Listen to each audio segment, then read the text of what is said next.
All right,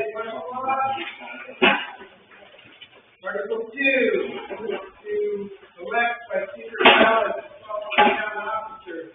1 selectman, assessor, and overseer of the 4. The ballot count for that position was James Golla, 32, Mariella Crawford, 14. I declare James Golla the winner. 1 school board director, 3-year term. The vote count for that was Betty Lawrence, 79. Rebecca Stock, 1. Tracy Hall, 1. Claire, Betty the winner. 1 road commissioner, 3-year term. The vote count for that was Chris Harrington, 78. Kyle Estes, 2. Jeff Doyle, 1. Steve Estes, 1. And C.W. Estes, the company, 1. I think that's just void ballot, but we'll go with it. I declare Chris Harrington the winner of that ballot. As we traditionally do after we announce the candidate, we take care of a little bit of administrative things. Typically, we'll recognize politicians who happen to be in the room, who are afforded a short period of time to talk to you, since it's one of the only times that we're together as a town. And if a candidate is going to come in and chat, I think we should give them the opportunity to say a few words. We have one here today, Cassie Doe. Come on up. You can sit right there. I'm not going to be but a few minutes. Anyway, a lot of you know me as Cassie Doe. I am the South Valley Community Band Director. You can see me at the Baldwin thing, you see me at the fair. I'm a college professor at the University of Southern Maine. I teach technology and communications. I am a retired Coast Guard in addition to being with the Disabled Veteran. And I am currently your candidate from Baldwin for William House, District 84. So I hope, and since I've been here 20 years, I really hope that I can talk to each and every one of you and find out what you want me to do for you in the House. All right? I think we have a lot of issues pending, and there's some really important things going on. So, in addition to that, we will also be having a community dinner here, where I hope that you all can come. And we're going to have all kinds of different kind of foods and stuff like that. And it's going to be June 29th, starting at 6 p.m. So, it's actually right here, right? So, anyway, I hope to see you all. I've already gone over the primary, so I will be on the November 5th ballot. And again, come see me if you'd like. I have my card and my phone number, and I want to hear from each and every one of you. I want to represent all of them, and you guys just so good to me. Thank you. All right. For those of you who don't know me, my name is Ian Strock. 8 o'clock this morning, I was nominated as the moderator. Nice to see everybody. A lot of familiar faces on a warm day in June, yeah. I think it was last year. At some juncture during this meeting, we're going to have a kind of open discussion about next year's town meeting and when that might be.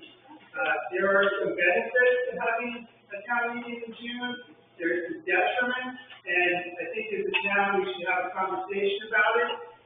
And so at some juncture we'll have that conversation. I think we need to get into the warrant items to see some of the process as we go.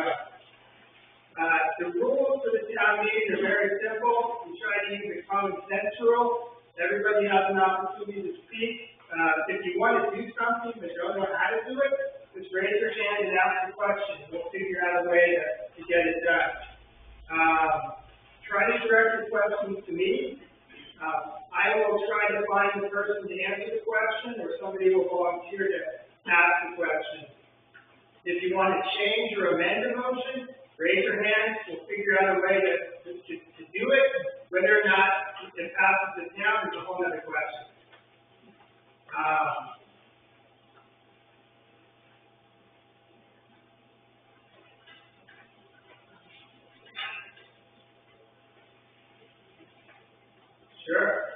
I've been told that there might be another candidate in the House. Any other candidates want to talk? Come on up. I didn't mean to exclude you. I didn't Not at all. Not at all. Why don't you go ahead and introduce yourself and talk now? I'm Mark Walker. I'm currently a representative in the House of Representatives, District 4. I live in Naples. I apologize for that, although I think if I had my choice, I'd rather live in Baldwin. Again, please talk about anything you want to talk about. I hope we get to know each other better in the coming months. I know a number of you in the last couple of years. Glad to be here. I wish the best for the company. Appreciate it, Mark.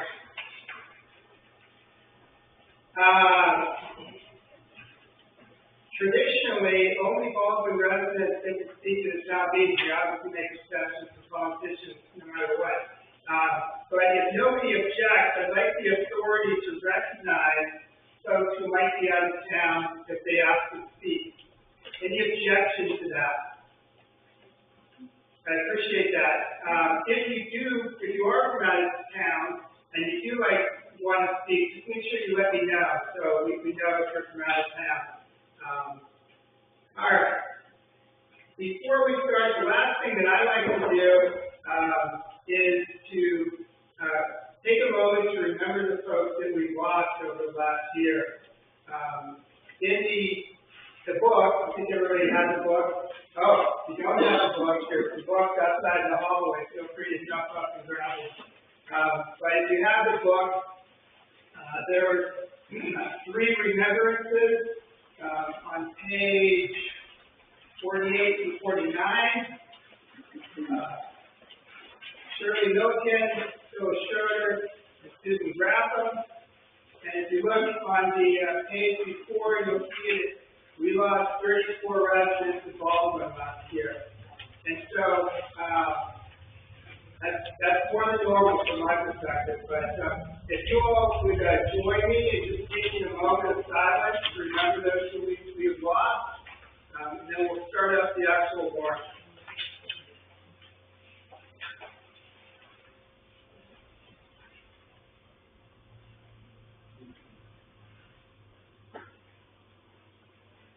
Thank you. All right. Anything else before we start? Because once we start, we know this is the barn burner. All right. Yeah. Just wanted to remember Larry Mountain, too, one of our Baldwin residents. He died in December of 2020. Thank you. Yeah, thank you. Absolutely. Absolutely. Thank you. Good guy. All right. Yeah. If all we got was a pass, how much would the mill rate increase? Good question to start with. So the way that the warrant is created is that there's a suggested amount. And so the question's been asked, if we passed everything with the suggested amount, what impact would that have on the mill rate? Do we know that answer? Well, I do an estimate when we do the budget. What? We do an estimate when we do the budget. Yeah. And what I found over the years doing that process is that I generally estimate high because one of the critical things in establishing the mill rate is the assessed value, which the assessors come up with, and they'll come up with that number in the August timeframe. But the number that we came up with going through the budget was about 16. And what is it then? It's 14.2, something What's like going to have to do? it'll be 1.8 or something. Yeah. So every 100,000 is this $20 that should have to. I don't have that number, but yeah. Yeah. Usually I'm high by about half the mill rate, so I don't know. But they have 400,000, but they're 800. But we do the numbers and we try to keep the impact down. Well, that's my question. We don't want to look at that time. Yeah. So I don't know if you heard that. The speaker said as we go through this, for his interest, he wants to know that number, so we can keep an eye on the higher dollar value items as we take a vote. All right. Article 3, see if the town will vote to accept or act upon the report of its select board, assessors, and overseers of poor, clerk, and treasurer, and other town officers of last year. That's what we're gonna do. Article 4, see what sum of money. Yep. Did you vote on 3 or on the? Oh, I'm sorry. So, because I'd like to speak. All right, well, first off, do I have a motion? All right. Motion to accept is read. Yes. Seconded. It's been moved and seconded to accept Article 3 is read, to accept the report. I'll allow the, proponent of the motion to speak first. Thank you. Yes, Mr. Moderator, regarding the select board's report, picked up on the second paragraph, the tax stabilization program that allows seniors to freeze their real estate taxes 2022 assessment level, was canceled after the first year due to large and unexpected costs at the state level. Too bad for the state. It was good while it lasted. However, your fiscal year 2025 real estate taxes will be based on April 1st, 2024 assessment. So you will likely see a significant increase in your participating in the program. Unfortunately, I looked at my Social Security and there's not going to be a significant increase in that. So my question to the board is, can the town invoke either home rule or something? Could we put an article in the town report next year to vote to see whether in fact the town would initiate the stabilization program for the seniors? Or is that going to affect what you get for revenue through the state? I mean, are you locked in that you have to, because they don't have the intestinal fortitude to look out for the senior citizens? Maybe we could show them on a home rule basis how it's supposed to work. I saw your growing dedication to Connie and White, which is well deserved in senior citizens. But we reach a point where the tax base, people are living here 40, 50 years, 60 years, some of us sharing the board, making the decisions and doing whatever. You reach a point where the taxes become so exorbitant that they have to move out of town or sell their property. There's something wrong there with the inflated costs of all these homes and whatever. It seems to be people have deep pockets, so it doesn't really matter. The ones that are making out are the realtors and the sellers, and those of us that are taxpayers that have lived here. Every time the property sells, well, guess what? Your property, whether you wanted to sell or not, is now worth a lot more. So I'm just throwing that out there. I'm sorry, you asked the question at the start, and I just lost it. What's the exact question? What was the question? Whether in fact the town would vote home rule with regard to this stabilization program. Yeah, off my head, I don't know what it is, but there is some senior tax relief that the town can give. I'm sorry, I can't recall exactly what it is, but there's something that the town can do specifically for seniors. But I think like this program, if we try to implement this program locally, there's nobody giving us the money to make up the lost revenue. That's the nice thing about the state program was they paid us what we lost. So it wasn't, in other words, it was coming out of somebody else's pocket, you know. I don't know whose pocket, but you know, these monies always have to be made up. And again, anything that we would offer locally, again, would have to be made up locally by other taxpayers.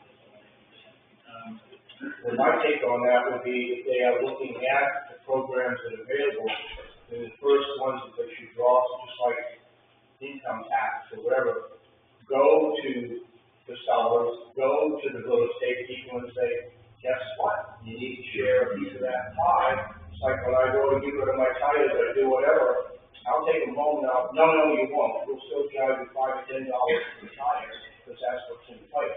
I mean, there's opportunities to look at how you can help your seniors, rather than just saying, I mean, not being disrespectful, but this program that you have down in the office, a piece of paper that's deferred or whatever. Well, yeah, so now, if we're lucky enough to live another 10, 12 years, 15 years, because guess what, folks, you look around here, we're not going to be here forever. So, you defer the taxes, and now on your family, if you want to keep it in the family, they can't afford to buy it until they pay all of these taxes. So, I don't look at that as I'll give you an example. One of the programs available, and I think you can find it on the website, town website, or the assessor's website, is I think if you're of a certain age, you can get the state to pay your taxes, but in essence, you're finding what turns out to be a reverse mortgage. So the state ends up with a lien on your property, and once you pass away or your estate is settled, then they recollect the taxes from you. And the town doesn't lose any revenue for it. But that's one way it's done. Other discussion of Article 3, recognize that out of town. Yeah, as not a member of Baldwin, but I had significant conversations with Republicans and non-Republicans on the tax committee. And we succeeded in getting to modify that bill that was going to eliminate the tax stabilization. And you should see, when you file state income taxes, a credit on the real estate taxes you pay. But that, it will be for this year, it won't show up till you file after the first of this year. So many people come out and say, well, or in some that, with that restructuring. So rather than taking money away from the municipality and then reimbursing it, putting that all together, it will come back to you, although delayed, in the form of tax credit, and it's not reducing, but it's a direct cash payment to you. It shows up on your state taxes. So I was not on the tax committee myself, but I was in a lot of companies where I was thinking myself, and in the same situation as everyone else. But for all those reasons, our senior citizens. So what you're saying is the dollar amount that we would pay to the town of Baldwin, we would list on this line of the state income tax? Yes. And get reimbursed? Yeah, and even if you own those state taxes, so it's a state credit, it's not a write-off, reducing your income for purposes of taxes.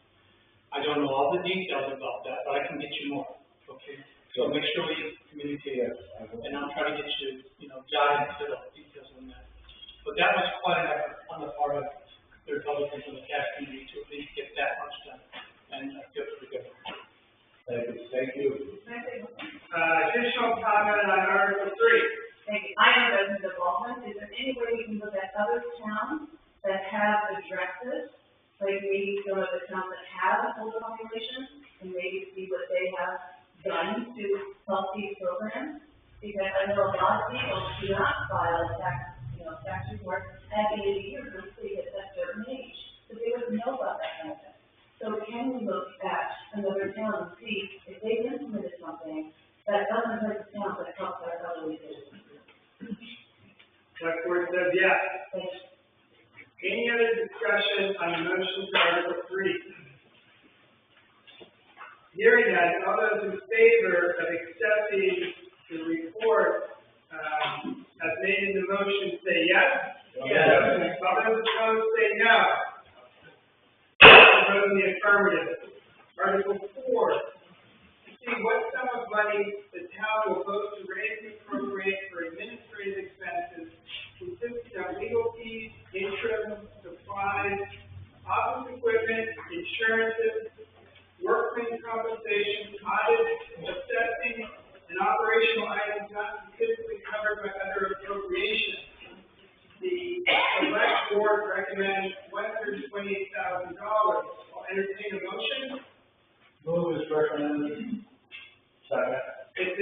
and seconded in the amount of $128,000. Discussion? Yes. There's a increase here where there was actually what appears to me to be a balance left over.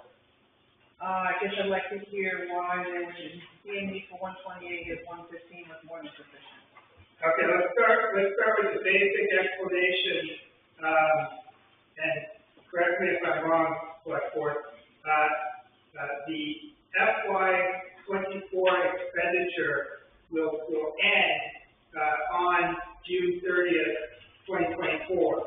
So that is a partial year expenditure, that was, created as of April 30th, 2024. So there's about 17% of the year left as of the date that expenditure was captured at the moment in time. So there may or may not be additional expenditures after April 30th up to June 30th of this year. That's just a basic explanation. I'm not trying to say it's good or bad. I'm just trying to set the stage. I guess the question to the Select Board would be, is the expectation that all the funds will be expended by the end of this fiscal year? Yes. And we're going to have to work through these fiscal year issues as we go. That's just the first one. Yeah? No, just, so you're saying throughout the whole report, the FY '24 expenditures is 10 months? You just said to the end of April. It's 10 months. Yes. Okay. Yes. Let's do math. You don't have to watch me do math and think. But yeah, through April 30th of 2024. I think, if I can say something, we had to produce this report, and get it to the printer and whatnot, a couple months in advance, so we were limited to how much data we could collect. But this is a problem with the schedule that we currently have, where we're having a town meeting to address the next budget before we've even finished the current year, and we don't even have an audit. Yeah. And the other thing I would mention is that the audit that's here in this town report really covers the fiscal year ending June 2023. So we're behind.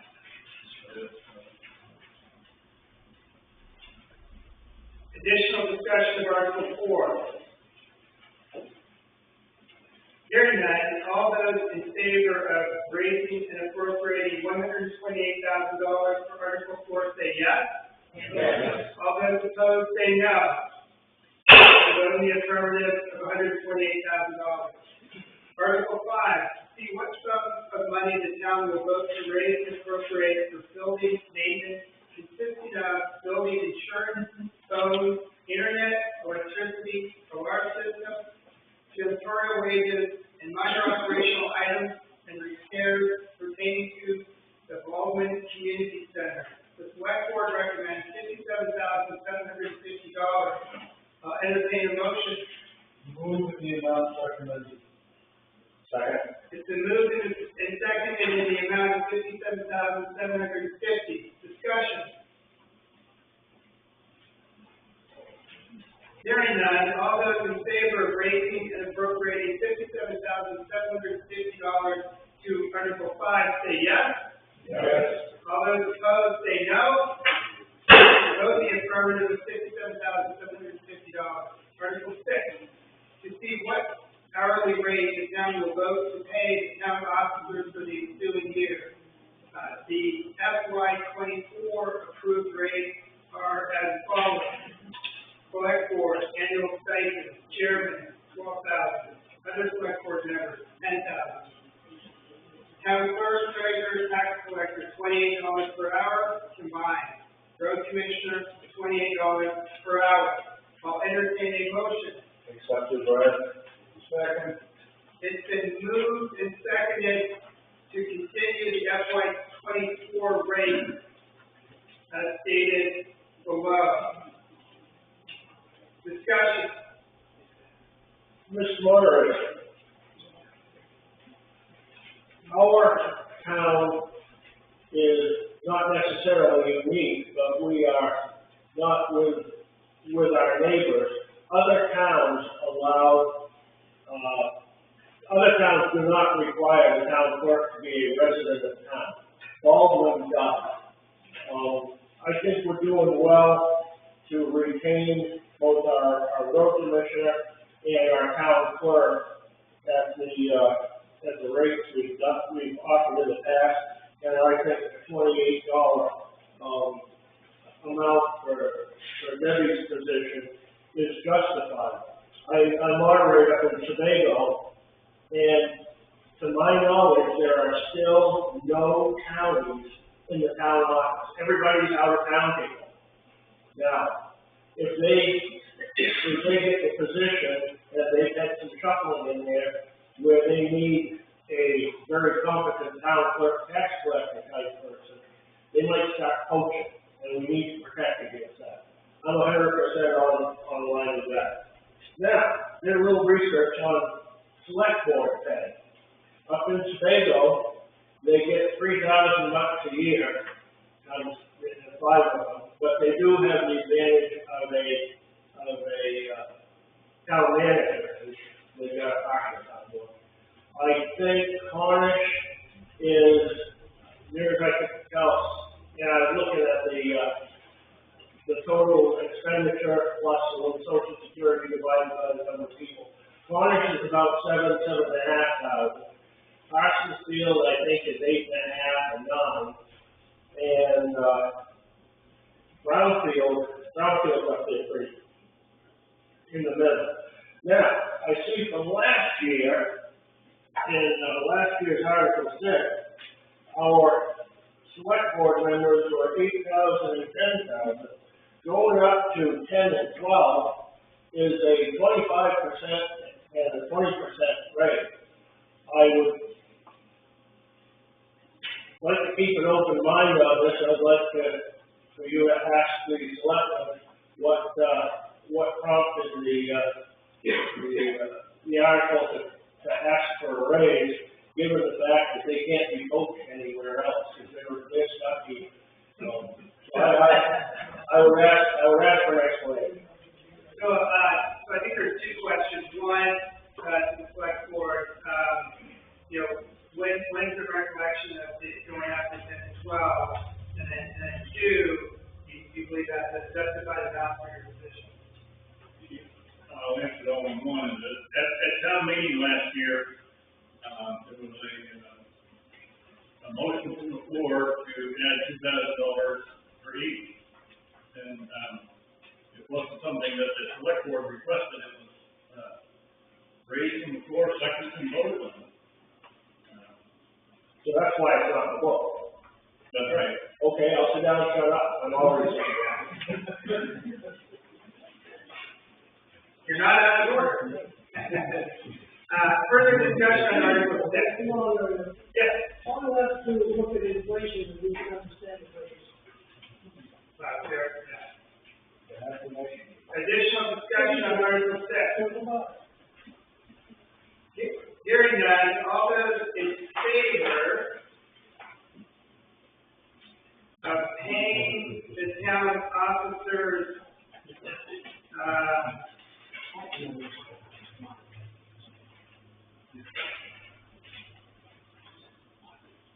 1 second.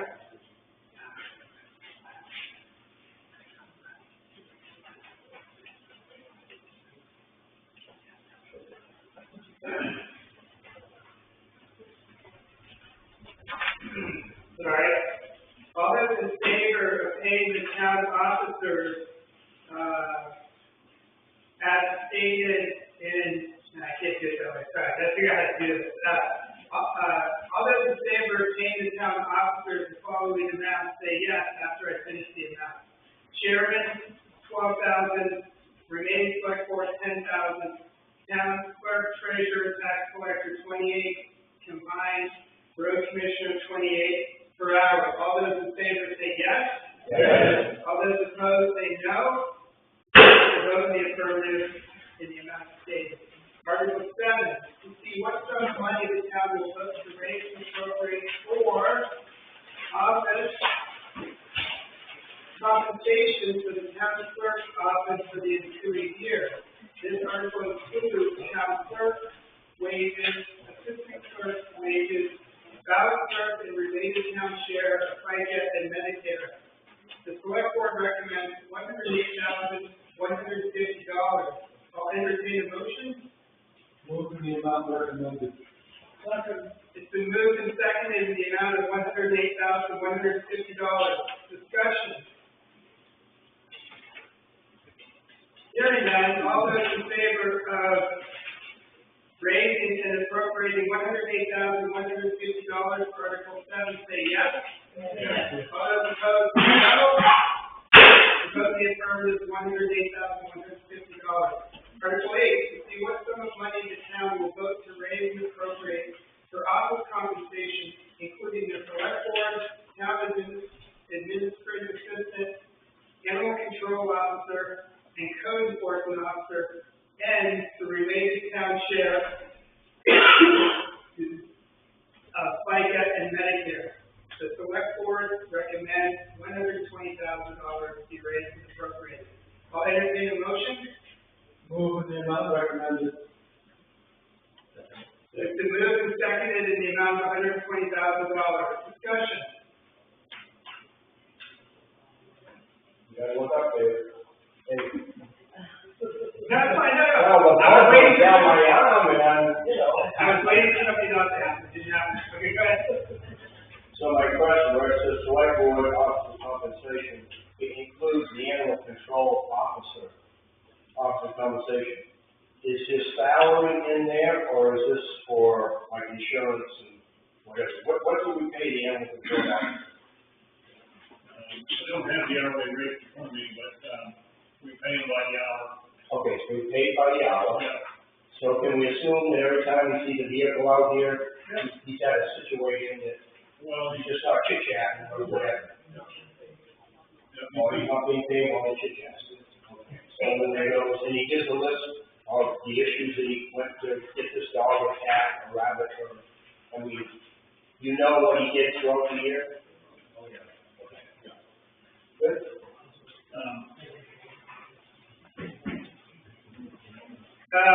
I'll entertain additional discussion. Just so you have some info, so he's actually employed by the county as well. His salary comes primarily from Cumberland County. He's also a TMS first responder. So if we have a medical call in Baldwin, before sending an ambulance and racing into Baldwin, if Ricky is around. So it is other hats. Yeah, exactly. Yeah, it's a pretty valuable aspect, but we do have to pay for his services individually here in Baldwin. Cumberland County pays his general salary, and every town that he serves in the district, he gets, everybody gets a share. Thank you. Yeah, absolutely. Additional discussion. Yes. I don't know if this is officially part of the motion, $120,000. But we just hired a new code enforcement officer, and, based on the amount that we have to pay, I think that number should be $136,000. I'll recognize that as a motion to amend the amount to $136,000. Do I have a second? Second. That's not a cap article? It's not? No. It looks kind of like. Well, it's recommended. So what the speaker is questioning is, if the article says, will the town raise $10 for some item, that's called a capped article. And so the town cannot raise more, the town cannot raise more than $10 in that example.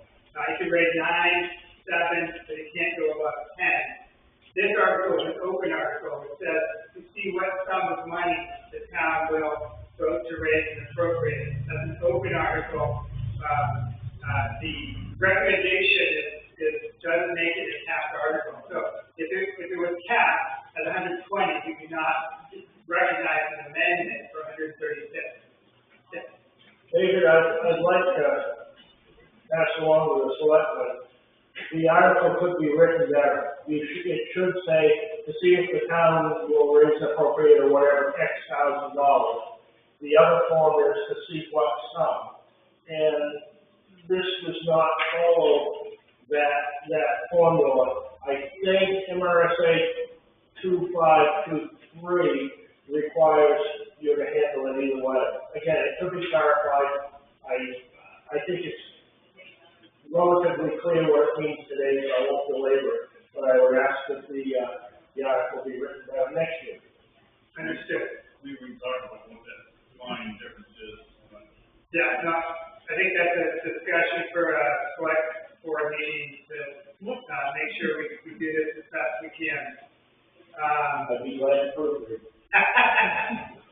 So I have a motion to amend it 136. I have a second. Do I have a second on 136? Seconded? Okay. So discussion on the amendment. Yes. It was not amendments. Can you come back to me after you had discussed the amendment? Okay. I wanted to ask Bob the question about the code enforcement officer. Is he with other towns, or are we going to have him? I think that's a legitimate question, because the reason for the amendment was Is he going to be dedicated to us, or? He's not from town, but, he's a former code enforcement officer from Denmark, and, but he's only working for us right now. Additional discussion on the amendment? Yes. So if I read this correctly, when it says select board office compensation, the salary here that says code enforcement officer, the 16,000 is in addition to what's already in here for code enforcement? Yes. Yep. So I guess the follow-up question would be, we need to pay him that much more? Or is it because of the difference in the timing of the report? Yep. I think what I'm hearing is it's the former, that the amount that the select board will be paying the CEO necessitates an increase in the overall budget. All right, let's go on the amendment first. So we're not passing the article, we're just deciding how much the article will be put to the town. Right now, the amendment is $136,000. So all those in favor of amending the amount of Article 8 from $120,000 to $136,000 say yes? Yes. All those opposed say no. Okay, the amendment passes. Now we're back to Article 8. It's a chief question. It's now $136,000. Any discussion remaining on Article 8? Hearing none, all those in favor of raising and appropriating $136,000 for Article 8 say yes? Yes. All those opposed say no. Vote in the affirmative of $136,000. Article 9, to see if the town will vote to raise and appropriate 80% of the cost of health insurance for full-time town employees. The select board recommends $58,500 be raised and appropriated. Moving the amount recommended. I won't recognize the motion, because we're not setting a dollar figure on this. The way that the article is written, the town is being asked to raise and appropriate 80%, not a dollar specific. So the $58,500 is the estimate of what that 80% will be, but the question is whether or not the town will raise and appropriate 80%. All right? So it's not a dollar figure. Move the article. Been moved and seconded to move the article. I'll recognize the motion. So I'm going to put the question to the town for a yes or no vote. All those in favor of voting to raise and appropriate 80% of the cost of health insurance for full-time town employees say yes?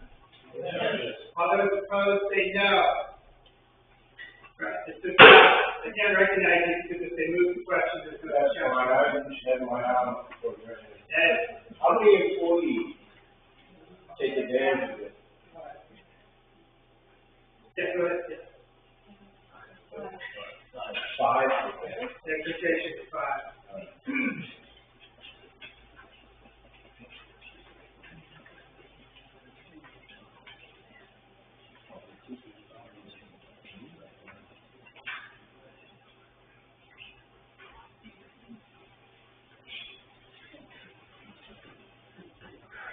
Article 10, to see if the town will vote to appropriate an estimated $1,112,193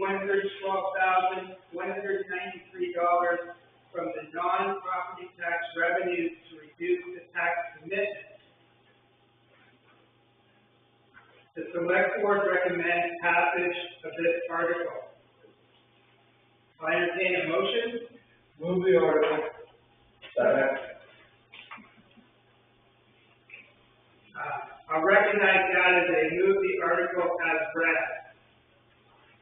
And seconded. Discussion on Article 10. Yes. I'm a little, this is happening real fast here, so when we're moving these articles, they're basically going away. I mean, so we. No, we're, so what the motion was to vote on the article up or down. And so if there's no discussion, I would ask if the town agrees to appropriate the estimated amount, yes or no. But right now we're at a discussion point of, do we want to discuss whether or not to agree to do this as requested or as stated? Okay, so on Article 8, we went ahead and approved it basically, because we moved the article. Article 9, he actually moved. No, I'm sorry, Article 9. Yes, Article 9, he moved the article to a vote. Okay, so we said That was, yes. I didn't recognize that this time. I said, I'm not going to move the article to a vote. I'll recognize it as a move to vote on it as stated, so we have an opportunity to discuss. Okay. So now we're on 10, and someone made a motion to move the article. If we say yes, then it's just approved as it is. Correct. Okay. But I'm allowing, I didn't recognize it as just without discussion, which is what the speaker asked for 9. Okay. So we're going to have discussion on 10 before we take a vote. Okay. So are there questions about Article 10? Yes. Undesignated funds, how does that work within the financial system? You've got most of these articles having dollar amounts to them. How does it balance? I'll take that to the select board. So the undesignated fund balance is the amount that we get from the auditor. We don't take all of it all the time, but we take some of it. But the auditor says that you have undesignated funds in your accounts that have not been obligated or appointed to some function, and it's available. So it's sitting there for the town to use, and we collect the taxes for the benefit of the town, so we're going to spend it to pay down the taxes. In fact, that's what we're doing here. So, and this happens, the undesignated fund balance is created by, sometimes we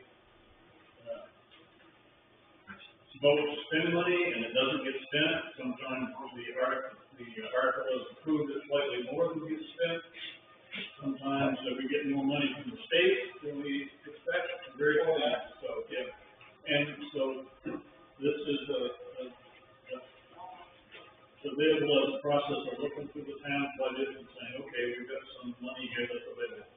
And it's not designated for any specific purpose. And therefore, we're going to put it to use. Well, you'd be asking less of us as townspeople if you had applied this money, will you?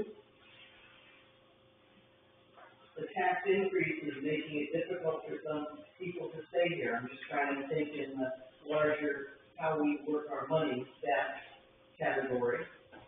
Yeah, well, I'm sure you can look at it that way, which is every year we ask for some more that doesn't get spent. And if we hadn't asked for it, then the taxes would have been less. So the second way to look at it is what we don't spend goes into the undesignated fund balance the next year, and it gets subtracted out, it kind of balances out in the longer term. That's the part I was trying to find out. Yeah. Okay, thank you.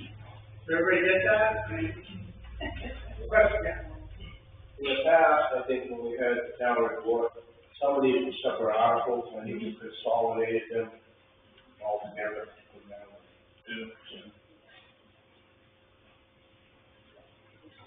Any further discussion on Article 10?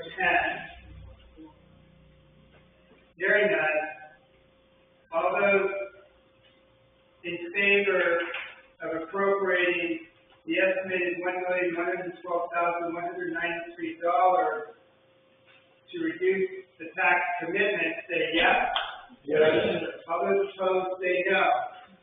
Vote in the affirmative. Article 11. See if the town will vote to instruct or authorize the select board to hire sums of money as necessary to pay the current expenses of the town for the ensuing fiscal year. These loans made in anticipation of FY 25 taxes. The select board recommends passage. I'll entertain a motion. Second. It's been moved and seconded as read. Discussion. Hearing none, all those in favor of instructing or authorizing the select board as stated in Article 11 say yes. Yes. All those opposed say no. Vote in the affirmative. Article 12, the long one. To see if the town will vote to require the municipal officers to provide the former owner or owner of tax-acquired property if deceased, his, her, their heirs, personal representatives, or devisees, 6 months to repurchase the property on terms the board deems in the best interest of the town. If the former owner does not repurchase the property, the municipal officers may sell the property through the sale process in 36 MRS 943-C, provided that if the former owner does not timely request that process, or the board is unable to list or sell the property as required by Section 943-C3, the board may sell the property in any manner it deems in the best interest of the town. For sale to someone other than the former owner, excess sale proceeds as defined in 36 MRS 943-C shall be returned to the former owner. I'll entertain a motion on Article 12. I'll have the motion is read. Second. It's been moved and seconded to accept as read. Discussion. Does this basically mean that if a trust is left in place and the family doesn't buy back the property, that trust is not lose it to the family? I'll put that to the select board. I think it means that the trust owns the property when it goes into foreclosure, and the trust will receive any excess. So in foreclosure or just move at the state under certain circumstances? Well, when the town forecloses for taxes, all we get is the taxes, so that's. Additional discussion of Article 12. Could the selectmen talk a little bit more specifically when it says, terms the board deems in the best interest of the town? Is that purely financial, or what does that mean exactly? So this is some wiggle room language that allows the select board to decide how to do this transaction. And currently,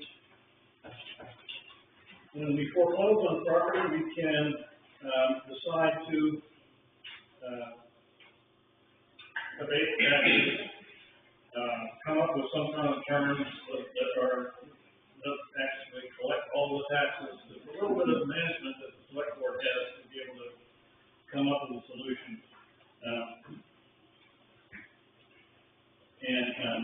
I apologize for all this language, but it's a result of a new law. You know, the Supreme Court decision that we got to return the excess proceeds back to the owner. And Amendment made says you gotta be very specific on how you're gonna do this, and that's what this language is about. Is there any chance you can give us an example of one transaction that happened like that? And what if you can't find the prior owners? I know on Forest Hill Road, we have some quite a few properties now that, you know, may not be in foreclosure that are vacant, and what happens? Could you give us an example of what it looks like? Well, we've never done one of these, Okay. and we haven't sold anybody's property through a foreclosure. But we have a number of foreclosures where we sat down with the owner, and for the most part, we've given the owner the ability to pay for the back taxes over time.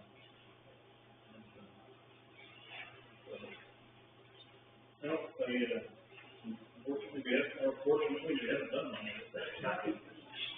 Additional discussion on Article 12.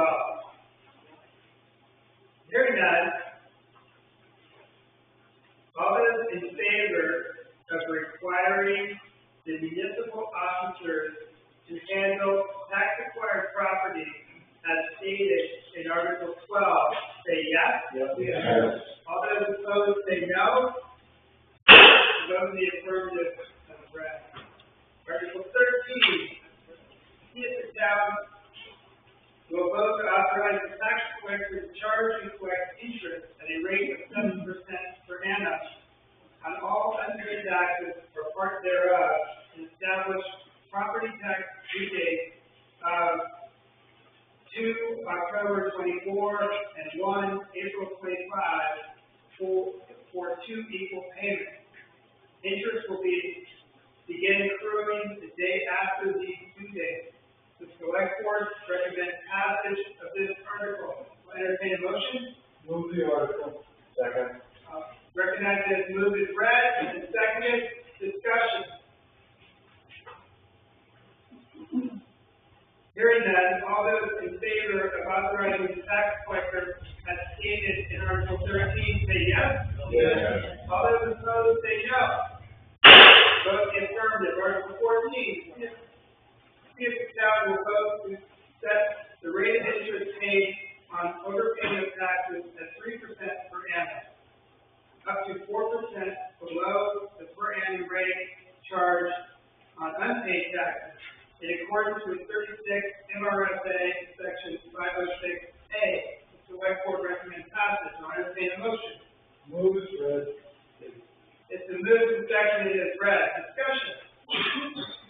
Hearing none, all those in favor of setting the rate of interest paid on overpayment of taxes at 3% per annum say yes.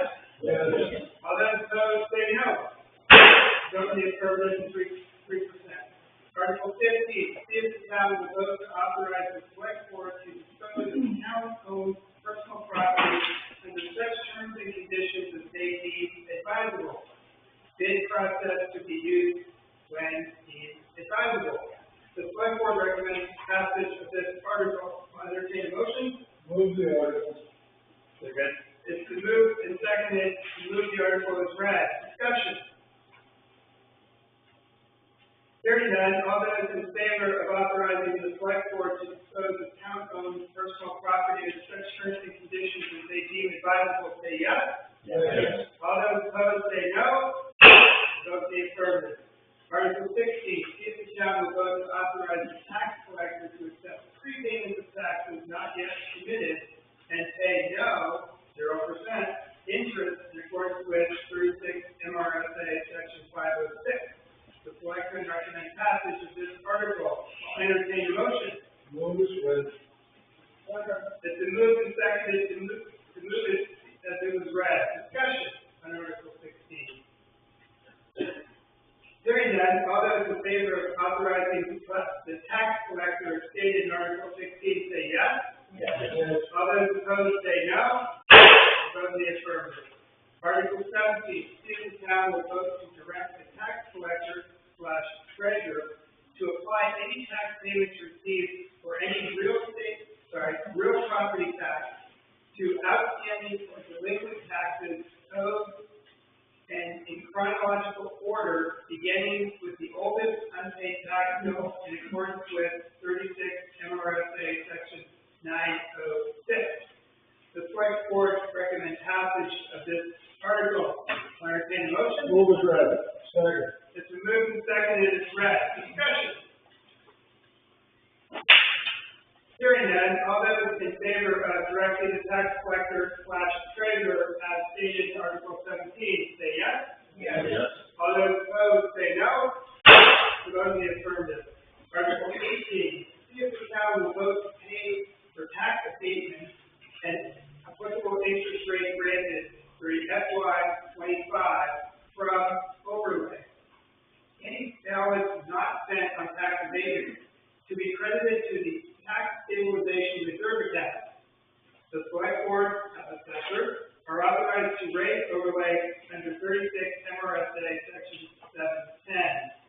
Overlay cannot be more than 5% of the tax commitment.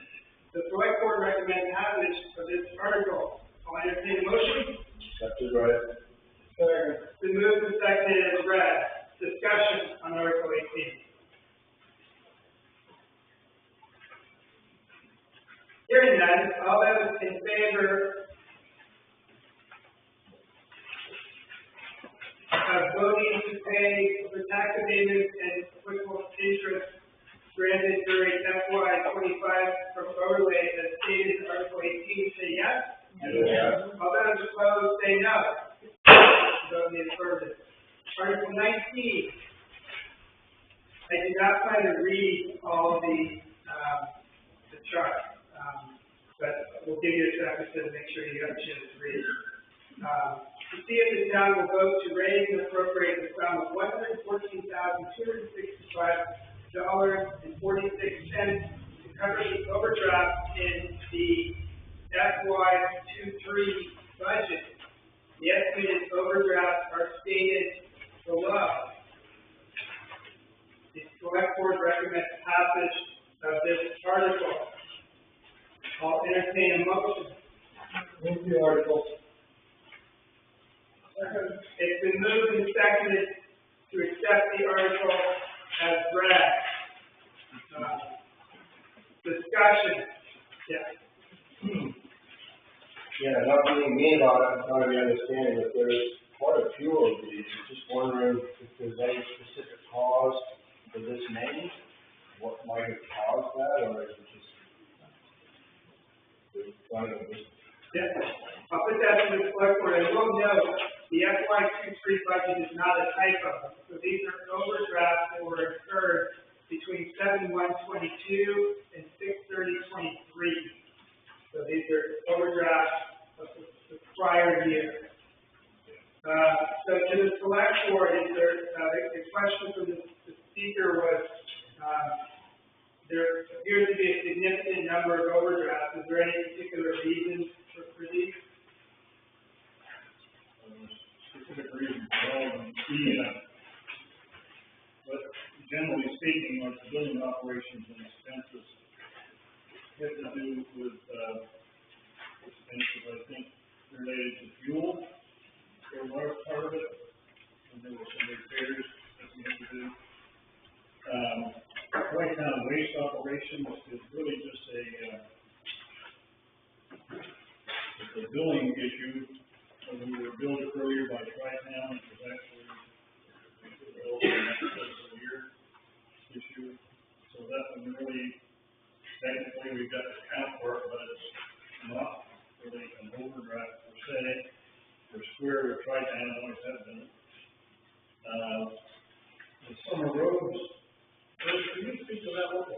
So the road Why don't you just first step? Chris Anderson, road commissioner, my aunt, Baldwin, unfortunately, I was just looking down on. The road articles were mainly because of the storm that we had. And that was really it, the major one we had back in the December one and the April one. So you can see that in the gravel in the summer and the winter, because we had April one, summer, December, the winter one, and then the road materials, so I had to keep on that. Hey, Chris, have you incorporated this into your future budget? Because I know when we talk, Yeah. we talk about repairs and roads, you don't have a link for that. So, Well, okay, we'll get there. okay.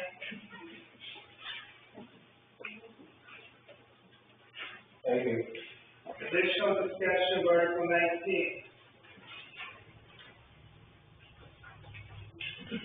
Hearing none, all those in favor of raising and appropriating the sum of $114,265.46 to cover the overdraft as stated in the article, say yes.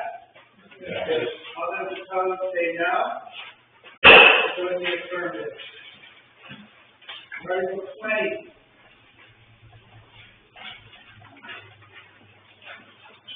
See what sum of money the town will vote to raise and appropriate towards the revaluation reserve account. The select board recommends $10,000. I'll entertain a motion.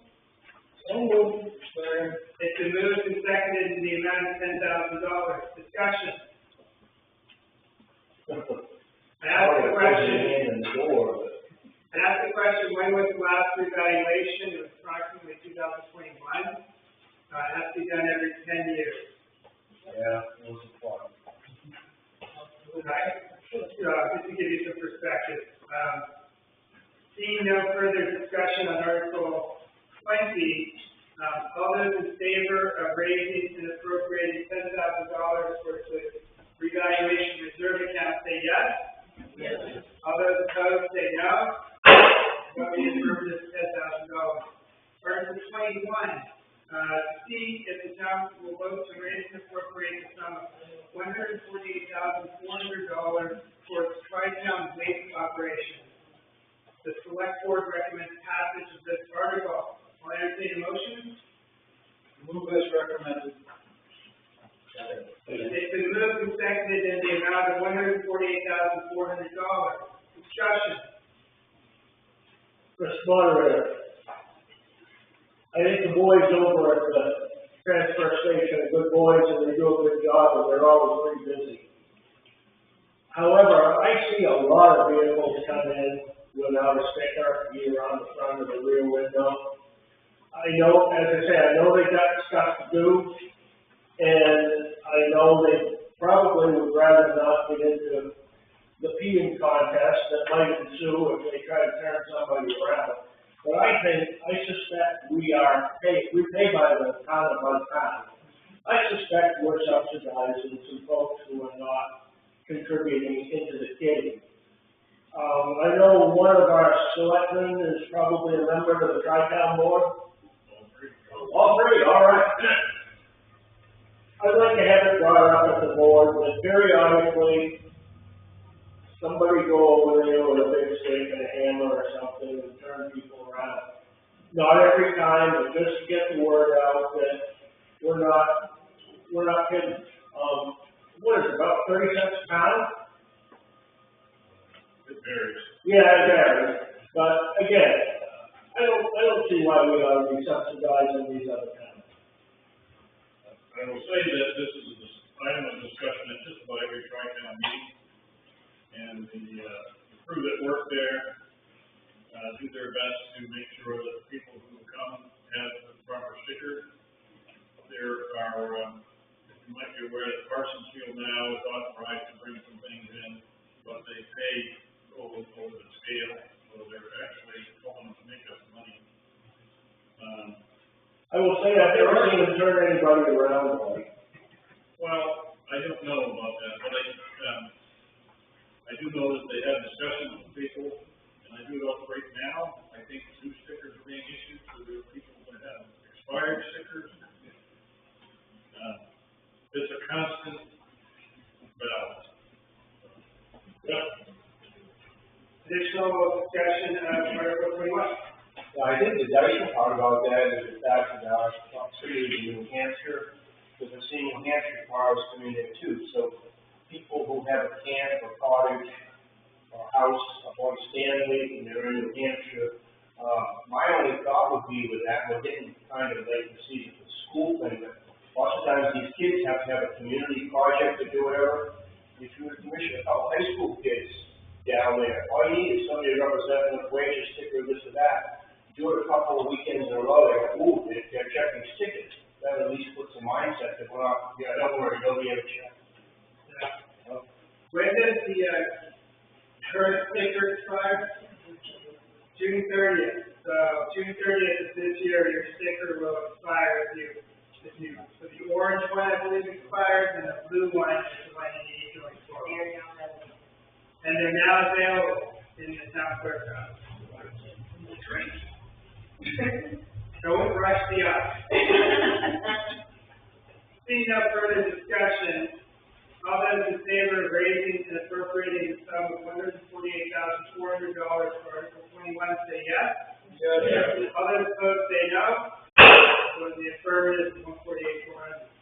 Article 22, see if the town will vote to raise and appropriate the sum of $15,000 for the Tri-Town Waste Reserve account and authorize the select board to withdraw funds from the reserve as needed for capital expenses at the Tri-Town Waste Disposal Facility. The select board recommends passage of this article. Move the article. It's been moved and seconded, in the amount of $15,000. Discussion. Hearing none, all those in favor of raising and appropriating $15,000 for Article 22 say yes. Yes. All those opposed say no. Vote in the affirmative of $15,000.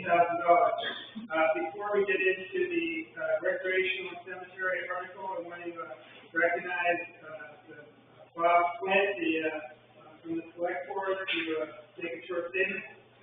Yes, I would like to thank, the road commissioner and his ground maintenance crew for the excellent job they did, at Veterans Memorial that we had last Monday. It's very, very good. Thank you.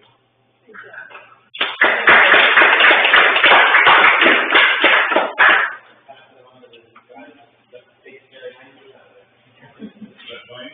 Yep. I think the first right here is all, good job. Article 23, see if the town is supposed to raise and appropriate the sum of $10,000 for mowing, restoration, and care of existing cemeteries in town. Select board recommends passage of this article. I entertain a motion. Move the article. Moved and seconded in the amount of $10,000. Discussion.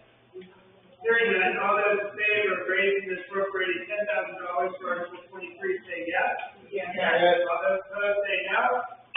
Vote in the affirmative, $10,000. Article 24, the see if the town will vote to raise and appropriate the sum of $9,000 for the cost of patrolling, maintenance, and porta potty rental for San Juan Beach during summer months. Any balance left over after June 30th, 2023 will roll over to the San Juan Reserve account to be used for capital improvements. The select board and the San Juan Beach Committee recommends passage of this article. I'll entertain a motion. Move the article. It's been moved and seconded to move the article as read. Discussion. Yeah. Is that a typo on the date? Yeah. Yes. Would you like to move to amend? Please. There's a motion to amend the June 30th, 23 date to June 30th, 2024. Second. 25. 25, shouldn't it be? Because this is money for next year. Correct. And next fiscal year, June 30th will end in 2025. I'll restate the motion. Sorry, I misstated it. There's been a motion to amend the article as read from June 30th, 2023 to June 30th, 2025. I'll entertain a motion. Actually, the motion to amend, I'll entertain a second. Second. It's seconded. Any discussion? All those in favor of amending June 30th, 2023 to June 30th, 2025 say yes. Yes. All those opposed? Passes. Back to the primary article. Discussion about San Juan Beach. Hearing none.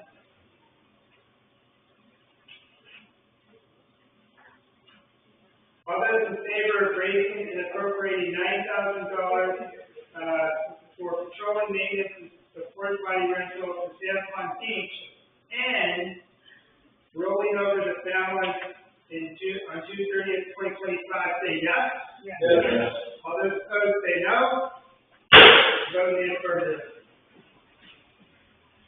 Article 25, see if the town will vote to raise, sorry. So you can say it. To see if the town will vote to charge $10 per year per vehicle for access to San Juan Beach. The San Juan Beach Committee recommends passage of this article. I'll entertain a motion. Move the article. It's been moved and seconded, as read. Discussion. Are vehicle stickers only available to taxpayers in the town of Baldwin, or can anybody get one? And, only taxpayers. Only the taxpayers. What? Only the taxpayers. I think we ought to have language to that effect. I would, move to add the language, San Juan vehicle stickers are only available to Baldwin taxpayers. That was the motion. Second.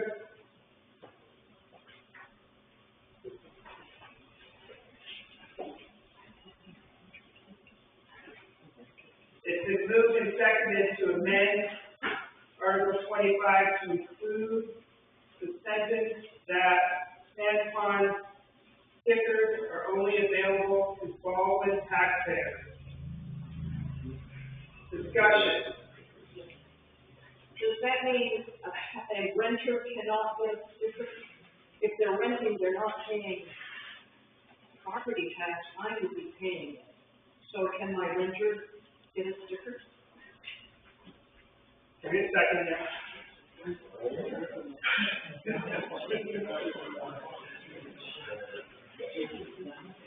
You'll have to buy it. So the speaker asked the question, if we use the term Baldwin taxpayers, would that exclude a renter? It could, and so what the clerk recommended is using the word Baldwin residents, which would include, the folks who live in Baldwin and pay property tax, and the folks who live in Baldwin but may not pay property tax because they are a renter. So could it be for taxpayers, because there might be people who pay taxes here, but aren't residents, and why shouldn't they have the right to use? Yeah.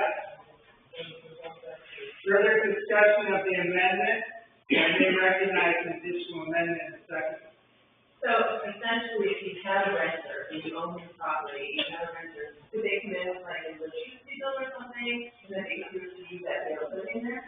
Or that, or what we do the same thing with a double stick, like a double sticker, we put the plate number on that sticker, and that plate has to be registered for the town hall. Okay, it's proof it's right, yeah, that's proof right there, I'm just wondering if this means everyone else would get in for free, or how does that work? So if you don't have a sticker, what happens? It seems like we're trying to put the policy into the, sticker thing, and I think that's gonna get twisted. It's gonna get pretty moved around, it makes it sound like only town of Baldwin people pay $10 for a sticker, and nobody else has to pay. In the background, I think there's rules about San Juan, there's a town policy about San Juan, and I believe it says only sticker vehicles can park there. Right. Just probably some language. No, I hear what you're saying, they do, I hear what you're saying.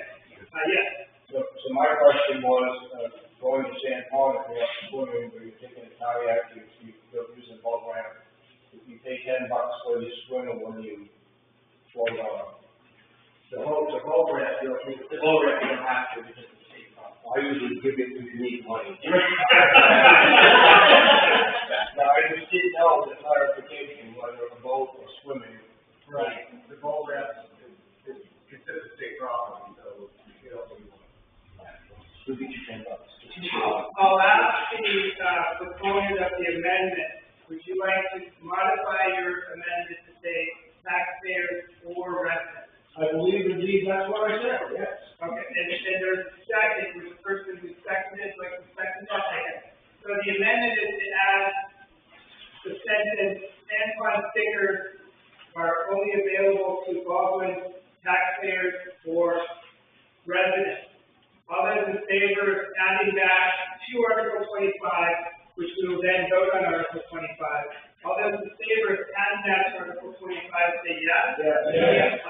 opposed, say no. Vote in the affirmative. Back to Article 25. Any further discussion on that? All those in favor of charging $10 per vehicle for access to San Juan, and San Juan stickers will only be available to Baldwin taxpayers or residents, say yes. Yes. All those opposed, say no. Vote in the affirmative.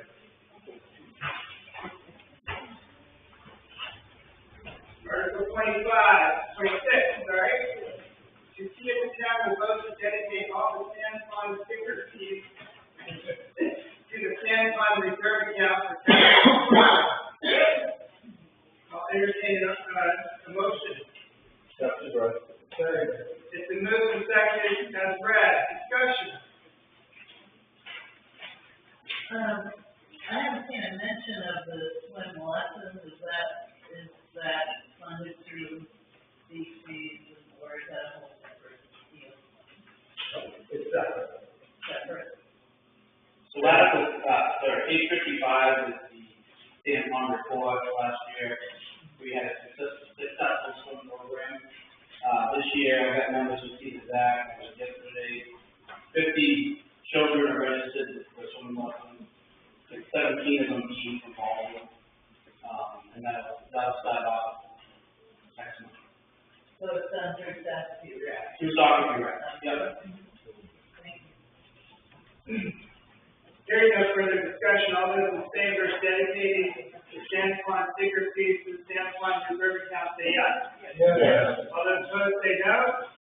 Vote in the affirmative. Article 27, see what sum of money the town will vote to raise and appropriate to support Sockeye Valley Recreation Council. The Sockeye Valley Recreation Council requests $4,000. The select board recommends passage of this article. I'll entertain a motion. Move the article. Second. It's been moved and seconded in the amount of $4,000. Discussion. Does this cover insurance then? I mean, how are we sure that's going to be, if you have to return the lesson? When they're doing the swim program, the rec council is the insurance holder. Okay. So basically, the easy for us to go through that is produce the lesson. Right. And then of the employees of that paid are to the rec, not. Okay, so you're not going to see an increase of insurance requirements in the future? Well, I don't know, that'd be a rec question. Okay. I don't know how they operate. Okay. I think we probably pay into a pool, with other towns, and then they also, so $30 that we charge for the rec council charges for swim lessons, goes right back to that. Right, okay. There's no fee coming to the town.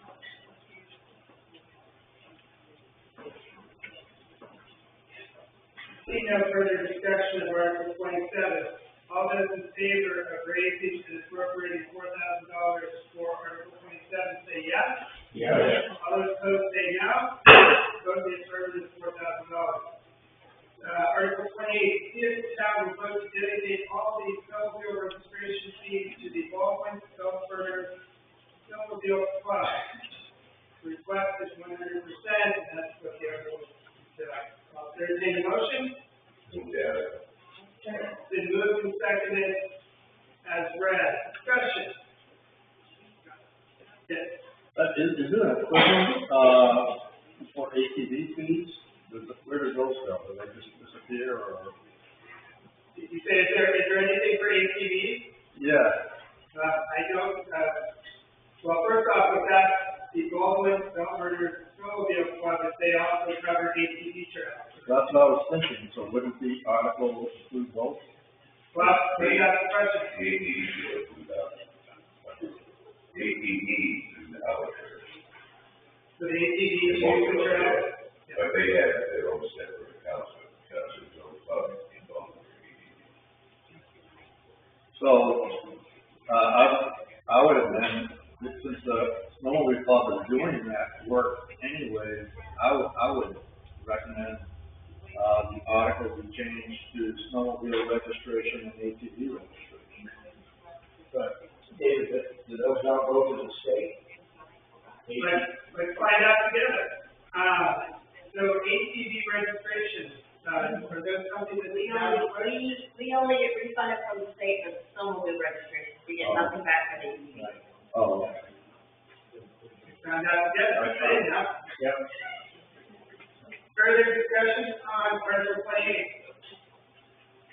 Hearing none, all those in favor of dedicating all snowmobile registration fees to the Baldwin snowmobile club say yes.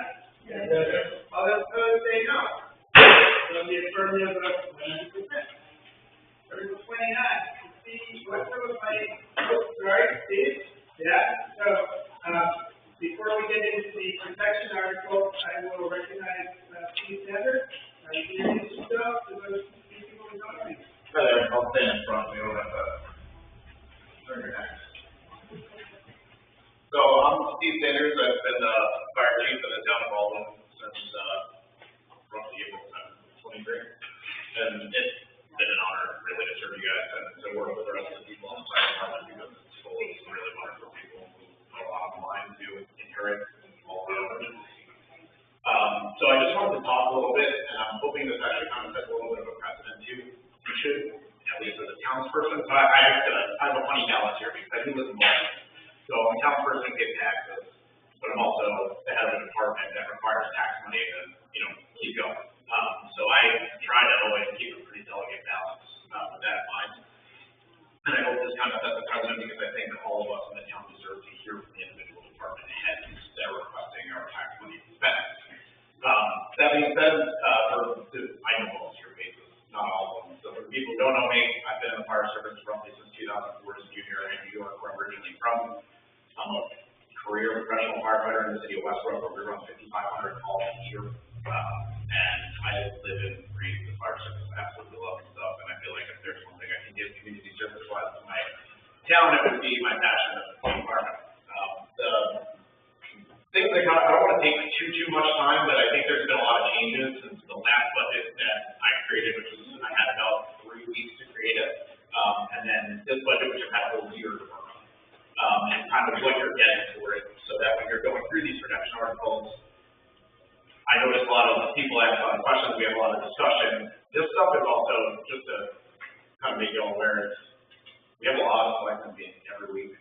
And we have budget meetings for probably weekly up until the point of we send out this for town meetings. So everybody's more than welcome to come to those and discuss what's happening and kind of get involved. Just remember, it's all about our decision as townspeople, how this stuff all works out. So a little bit. Sorry, I used to be on my notepad just so I remember and I talk about everything I'd like to. So when I walked into the fire department, and I had to do the budget in a very short amount of time, what I noticed is it hasn't changed in 8 years. There have not been any increases in the fire department budget in 8 years. We are all very well aware that we've been through a pandemic and the rate of inflation and how much things have changed in terms of prices, putting pressure on all of us. What I see here in the room is a lot of people who don't come and kill me now, but you're all older than I am. And there's a lot of families here in Baldwin that are also my age and around my age that aren't here for a lot of reasons, whether it be they're working on Saturday because of that post-pandemic expense for everything, that they have families and it's hard for them to get here. But this is the best representation we have for the town, so I'm speaking for more than everybody who's just here today to say yes or no. Yes, sir. I'm sorry, could you slow down? Sure. Because my age. Try to understand. I'll try to slow down, but I also don't want to capitalize on trying to hurry it along here. All right. So I just want to talk to you a little bit about networking with the fire department, the current financial state of the fire department, current national and state regulations that exist in regards to our fire department, and also what we're doing for the future, because I think that's something that's not often and hasn't historically really been discussed. So I'm going to start with, we got through our services that we're providing to the town of Baldwin, really up until last year, were probably equivalent to what the regulations nationally and state were for like 2001. That's a problem, because if we don't follow the regulations that are set nationally that the state adopts, we're going to be fined for those things, especially if there's an issue associated with them. We also then have a layer of liability for that. So there's some real issues. Being that that fire department hasn't had a financial update in 8 years, you can imagine we're pretty deficient. So that's why you've seen an increase in last year's budget, why you will see increases in this year's budget. But again, these are just my recommendations. It's up to you guys to see what you want for fire protection services. We're here to provide it. That's basically your request. But just remember, not just the road crew or the town office, these are the people showing up to your house burning down for medical emergencies. You know, this is some pretty serious stuff. So, I think to talk a little bit about the calls from the fire department, the majority of what Baldwin does is motor vehicle accidents. You'll see Standish ambulance a lot around here. That's going to be your first article. I have no say, we have no say in how much money is proposed from Standish. Standish will come here, typically Chief Rock Barron is here with me on a day like this, and he'll create a budget, and I can tell you he is extremely merciful to the town of Baldwin. Emergency services, specifically medical care, is extremely expensive to not only staff the ambulances, but to stock them with supplies, to operate a vehicle, and purchase brand new vehicles. These ambulances are close to $1 million a piece right now. So, just wait till I take about fire trucks.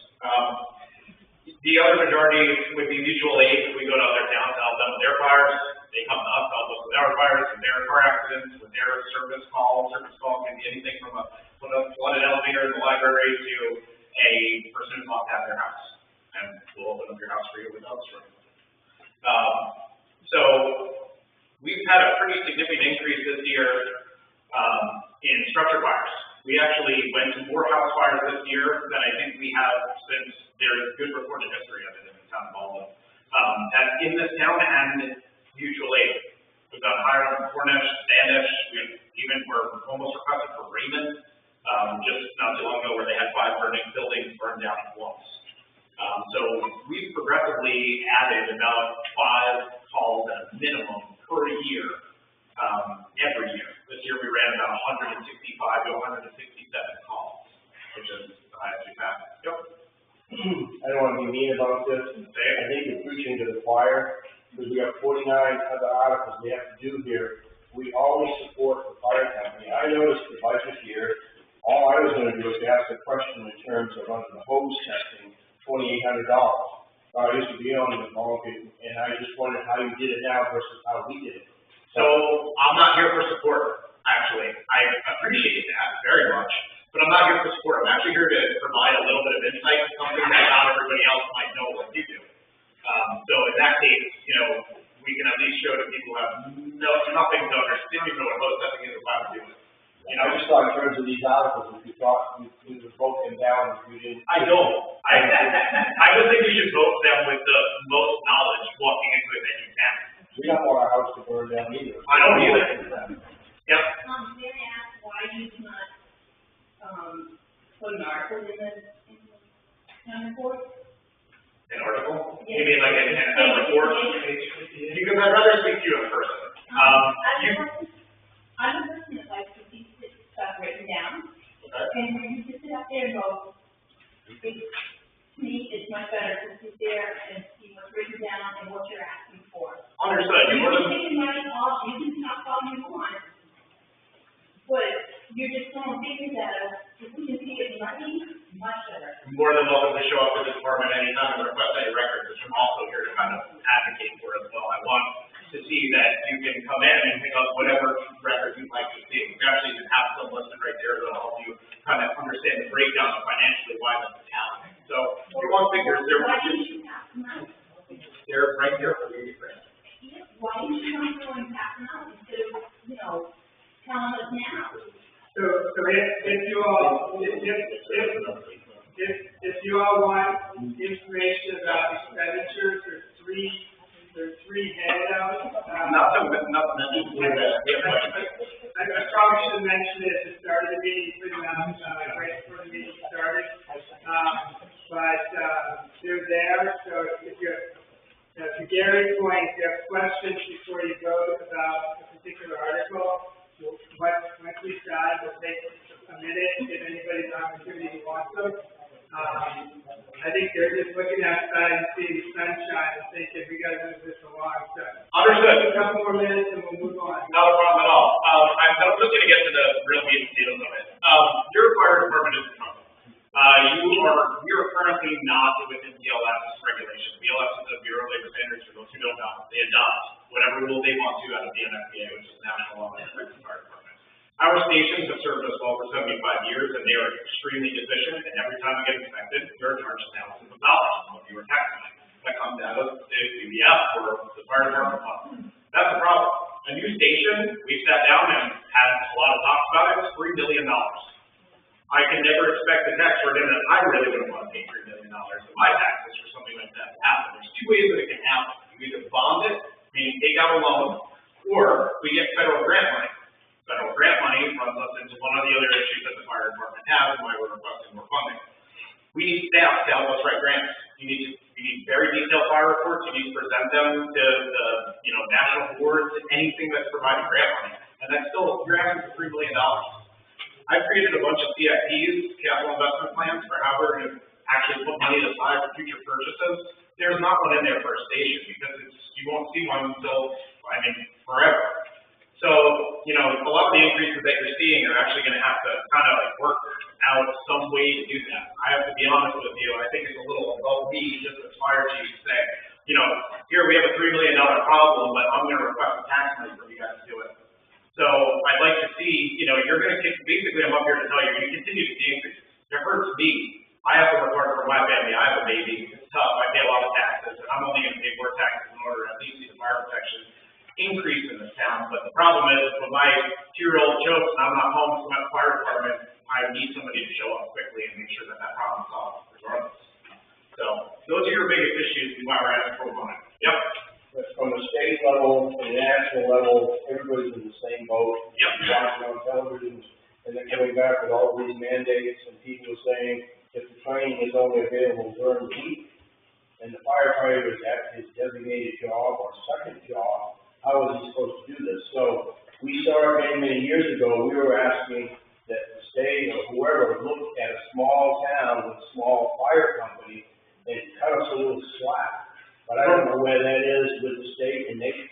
We can talk about that outside of our town meeting, because there is a huge, you can literally call it political activism. That's what it is. There's a push to try to separate why is Portland held to the same standards as Baldwin, or why is Baldwin held to the same standards as Portland. It's ridiculous. So I agree with you, but there's a lot to talk about that. Really what I'm saying is that, and why I'm here to talk is because, just like Mariella was asking before, if you want documentation, you're more than welcome to come and get it. We have tons of meetings that are open every Tuesday. We meet. I always see a much bigger town meeting than I do select board meetings, and I see it really underrepresented by people my age specifically, and that's why I show up. I'm the only person who represents people at least in my age group. And that's not saying something negative about the town, but what it is saying is that, if you want answers, questions, or something to happen, please just come see me and I'll look for you, okay? The other thing is that, we do have a lot of capital investment plans that you should look at even after you say yes to whatever you want to, for these articles, because they'll actually show you what fire truck you're getting and when. So why don't you, thank you. That's pretty much all I got for you guys. If you have any questions, you can me up here. We want to take a second, if anybody wants to go grab the sheet, or you can grab on the way out. I think Steve is trying to respond to, early on, there was a question of, I think it was Freddie, talked about how much money was being spent. But, the fire department does, these are big ticket items, and I think he saw the responsibility to stand up there and give some explanation for why it's a big ticket. All right. Okay. Article 29. See what sum of money the town will vote to raise and appropriate for Spanish rescue units for services. Spanish public safety request fee in the amount of $78,000 annual cost for full-time staff ambulance at default stations. The select board and fire chief recommend $78,000. I'll entertain a motion. Move it to $78,000. Second. The move and second is around $78,000. Discussion. Hearing none, all those in favor of raising and appropriating $78,000 for Article 29, say yes. Yes. All those opposed say no. Vote in the affirmative, $78,000. Article 30, to see what sum of money the town will vote to raise and appropriate for the fire department for expenses. Any unexpended balance will be transferred to the fire department's operating reserve account. The select board and fire department recommend $120,000.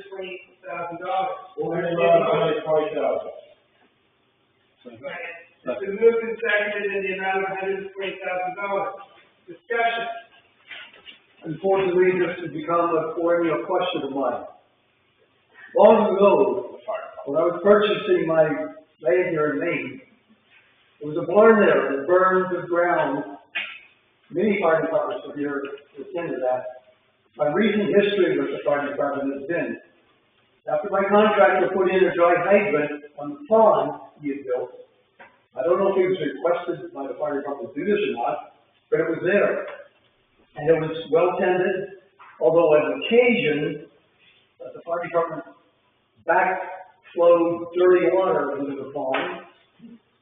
The last time it was done with clean water, it was Jason who was the fire chief at the time. Now it's not done at all, that I can tell.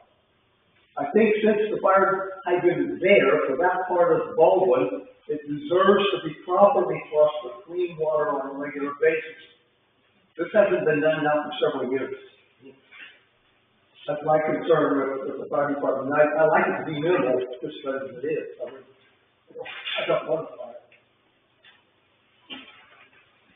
And where, just for the record, where is that, 299 Saddleback Road at the end of the utility line. additional discussion on Article 30? Yeah, if you go to 31 and you look at the department, you look at the expenditures, you see 11,200 for washer dryer, you see 6,400 for super vac fans, and I suspect all the stuff that's on those PSAP is coming out of the fire. You have to wash all of your gear afterwards. Happy to answer. Yeah, actually, the previous fire chief purchased the gear washer and dryer because, yeah, as per BLS standard, we have a cancer-free policy in the fire department, and after every exposure, whether it be blood or a house fire or anything, gear must be washed and dried. Where is that equipment now? It's sitting at the East Baldwin Fire Station. It gets used regularly. The super vac fan was purchased right at the beginning. It was actually here on display for the last budget meeting. We do positive pressure ventilation to get smoke out of the house if there's not a fire, but a smoke condition in order to return the home to a habitable area. These fans are portable, don't require a generator, and require significantly less service, and our fans are about 35 years old at the time. Just to answer one last thing, they're hose testing. Hose testing is, we sub it out to another company. We have Failsafe come out and test all of our hoses. It's honestly a lot more professional and a lot less problematic and easier to document for the fire department. I've seen you set up a back here. Yeah, it's Failsafe, yeah. They'll do a good job. Additional questions on Article 30? I didn't hear a response to my question. I'm happy to address it if it's okay. I thought you were making a statement, I'm sorry. I didn't hear the question. The question I is think why I'm okay not? now. I believe I will have a conversation. Okay, sure. I apologize, I thought it was a statement, not a question. Hearing no further discussion of Article 30, all those in favor of raising and appropriating $120,000 say yes. Yes. All those opposed say no. The vote in the affirmative of $120,000. Article 30, to see what sum of money the town will vote to raise and appropriate for fire equipment reserve account for future purchase of fire trucks. The select board and fire department recommend $100,000. Moving it out of 100,000. It's been moved and seconded in the amount of $100,000. Discussion. Seeing none. Oh, yes. How much do they know? $188,000. It's on the CIP sheet if you'd like one.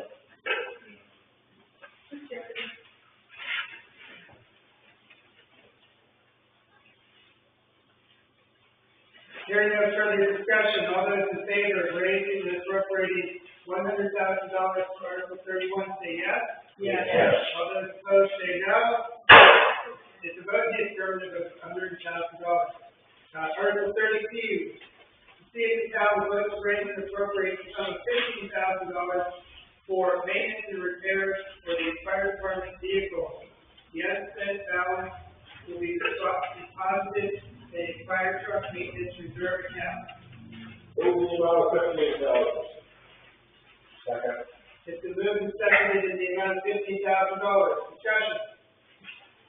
Hearing none, all those in favor of raising and appropriating the sum of $15,000 for Article 32, say yes. Yes. All those opposed, say no. Vote in the affirmative of $15,000. Article 33, to see what sum of money the town will vote to raise and appropriate for fire chief compensation, including fire chief, town fire chief, and the town assistant fire chief for the ensuing year. The select board and fire chief recommend $21,546. I'll entertain a motion. Move that amount that you said. It's been moved and seconded in the amount of $21,546. Discussion.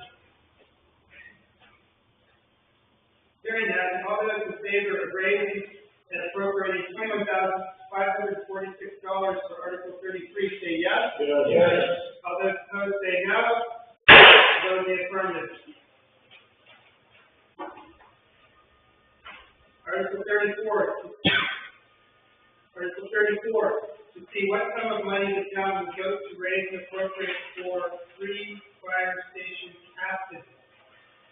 The fire chief recommends $3,231.90. I'll entertain a motion. Move the amount of $33.31.90. It's been moved and seconded in the amount of $3,231.90. Discussion. Hearing none, all those in favor of raising and appropriating $3,231.90 for Article 34, say yes. Yes. All those opposed, say no. Vote in the affirmative. $3,231.90. Article 34, to see what sum of money the town will vote to raise and appropriate for town firefighters for their training hours and calls. The training is required by the Department of Labor. The select board and fire chief recommend $55,000. Move the amount of $55,000. Second.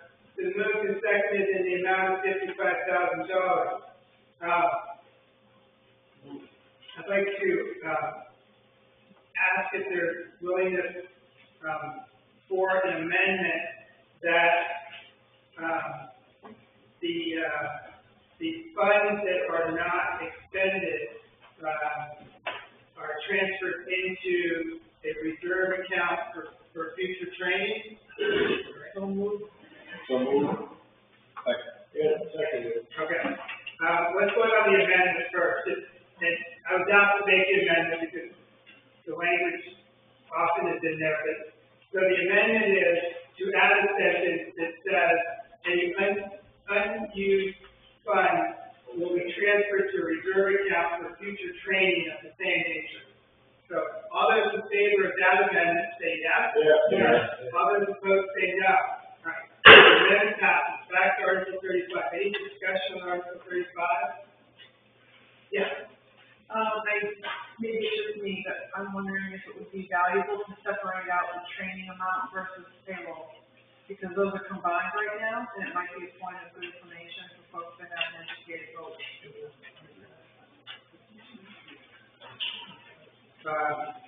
So you want to separate out the training hours from the call? Correct. Okay. And I have no particular preference on how it's done, if it can be done in this article, just broken down, or if it should be 2 articles, I really don't know. I will, put that question to the fire chief and the select board of whether or not that is possible. I'm all about it.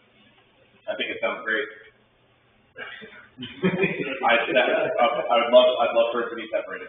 What I would say is, It's great that we can do it next time. We're back to figure out what the two numbers would be for today.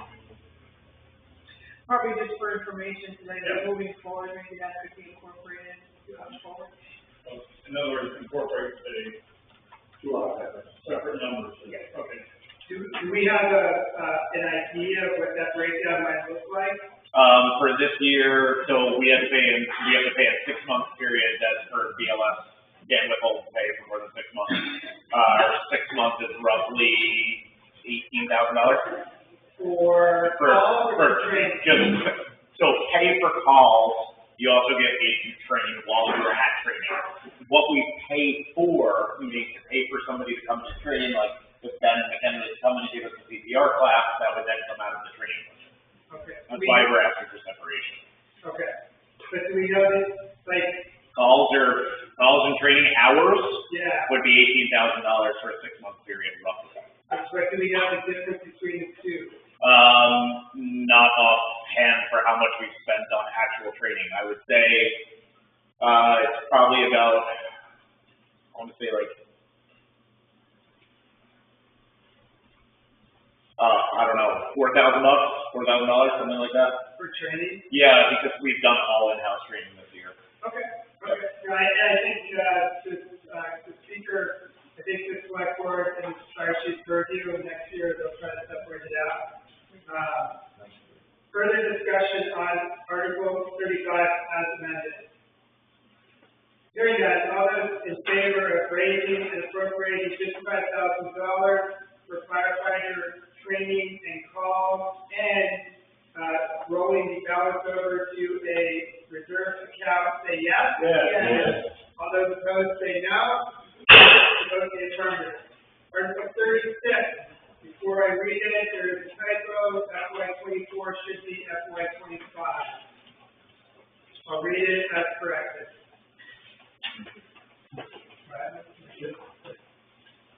To see if the town will vote to raise and appropriate the sum of $12,950 for our contract for FY25 with Cumberland County Dispatch for dispatching emergency fire and rescue calls.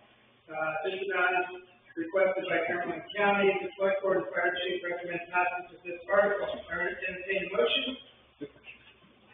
Accept as read. It's been moved and seconded in the amount read. Discussion. Yes. Is this an annual fee? It is. Hearing no further discussion, all those in favor of raising and appropriating $12,950 for Article 36, say yes. Yes. All those opposed, say no. Vote the affirmative. Article 37, see if the town will vote to raise and appropriate the sum of $10,000 for maintenance, repair, and purchase of new radios as needed. The select board and fire chief recommend passage of this article. Move the amount of $10,000. It's been moved and seconded in the amount of $10,000. Discussion. Yes. Just a question, if you expended $1,500 and you started with $8,000, do you need to do that? So it's shared with the road crew as well. It's not necessarily outlined in the article with the radios or for the radios in the whole thing. We actually received a grant, but we have to start putting away money for our radio repeaters, $120,000. So see this as a reserve account for this year. Yep, absolutely. Hearing no further discussion, all those in favor of raising and appropriating $10,000 for Article 37 say yes. Yes. All those opposed say no. Vote the affirmative of $10,000. Article 38, see what sum of money the town will vote to raise and appropriate for the radio repeater reserve account. The select board and fire chief recommend $30,000, the first of 4 to replace the repeater. I don't know what that means, but we'll find out in a second. I'll entertain a motion on Article 38. Move the amount of $30,000.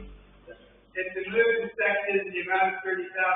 For my indication, what's it mean first of 4 to replace the repeater? So just describing our radio repeater is about 4 years out of serviceability, and that's our emergency contact with the rest of the world from Baldwin.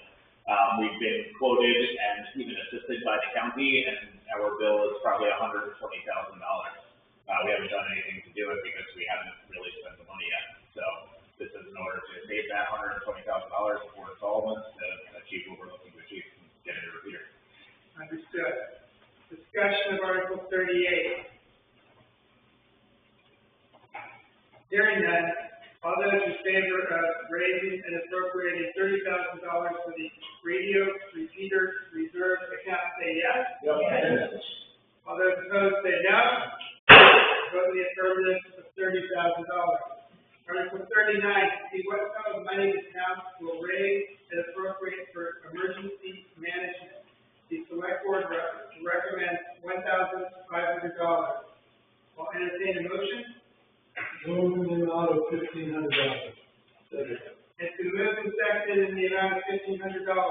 Discussion? Who is our emergency management coordinator?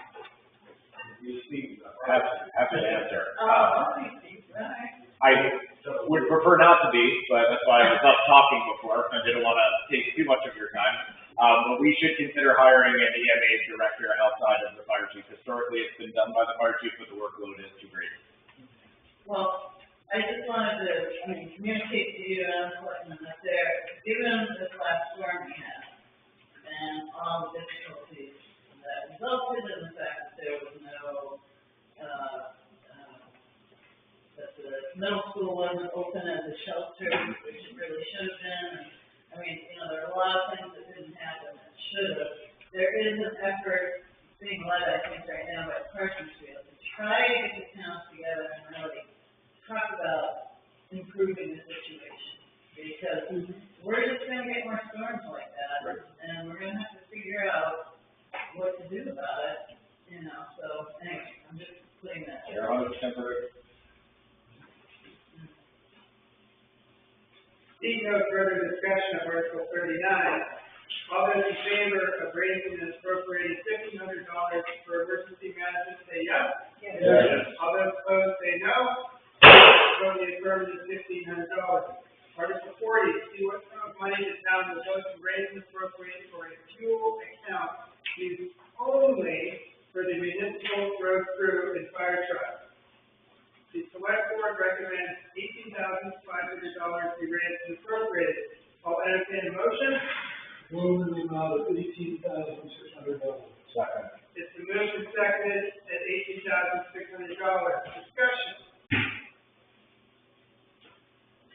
Hearing none, all those in favor of raising and appropriating $18,600 for Article 40 say yes. Yes. All those opposed say no. Vote in the affirmative of $18,600. Article 41, to see what sum of money the town will vote to raise and appropriate for streetlights for the ensuing year. The select board recommends $7,500. Entertain motion. Move in the amount of $7,500. It's moved and seconded at $7,500. Discussion. Hearing none, all those in favor of raising and appropriating $7,500 for Article 41 say yes. Yes. All those opposed say no. Vote in the affirmative, $7,500. Article 42, see what sum of money the town will vote to raise and appropriate for life flight services for the ensuing year. Life Flight has requested $2,000. The select board recommends $800. I'll entertain a motion. Move in the amount recommended. It's been moved and seconded in the amount of $800. Discussion. Then, why the difference? There you go. Lightpoint thinks we have a lot more people in town than we do. Oh. They fly over, they look down, they try to count. They keep moving in. We've discussed this with them in the continue to send the same form, I think, letter. And doesn't the individual pay per event already? So, What ambulance works the same way? You'll get billed for the ambulance before you pay the interest to show up to. Let's just fill out the form. The right form, well done. If you don't fill out the form, I highly recommend it. It's money well spent, one trip. And they'll take what we're giving them, obviously, but, you know, without complaint. We're not gonna discriminate against us, right? Right. Okay.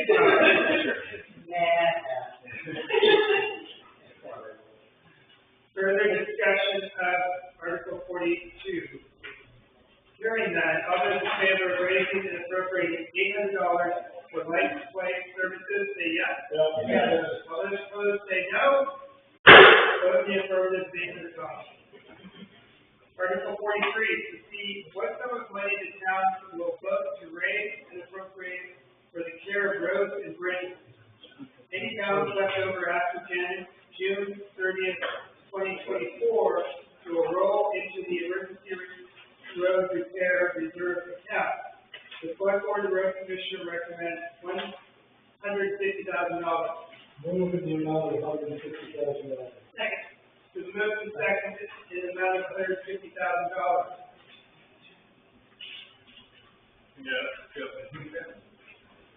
Discussion. Hearing none, all those in favor of raising and appropriating $150,000 for Article 43, say yes. Yes. All those opposed, say no. Vote in the affirmative of $150,000. Article 44, to see what sum of money the town will vote to raise and appropriate for the snow removal for FY 25. Any balance left over after June 30th, 2024 will roll into the emergency road repair reserve account. The select board and road commissioner recommend $275,000. I entertain a motion. Move in the amount of $275,000. It's been moved and seconded in the amount of $275,000. Discussion?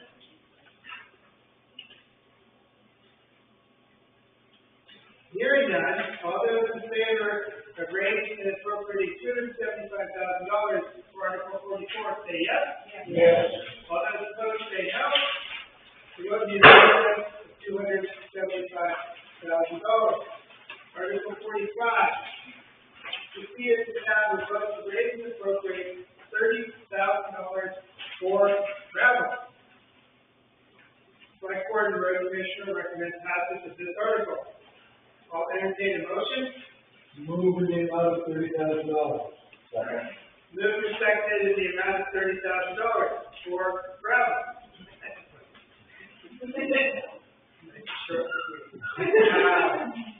Discussion on Article 45. Just looking at the numbers, if we're not done with 2024's budget period, and it's already at 32, is 30 gonna be enough?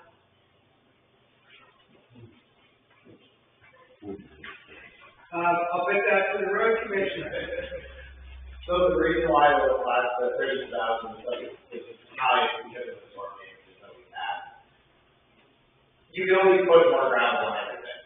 I mean, all the roads in town need an extensive amount of gravel repairs. Just trying to keep it fiscally responsible as far as not going over. But because of the storm damage, that's why we went over last year.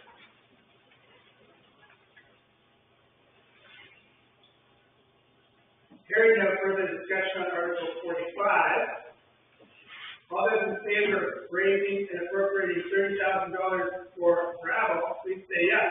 Yes. All those opposed, say no. Vote in the affirmative of $30,000 for travel. Article 46, to see if the town will vote to authorize the town to use $27,119.99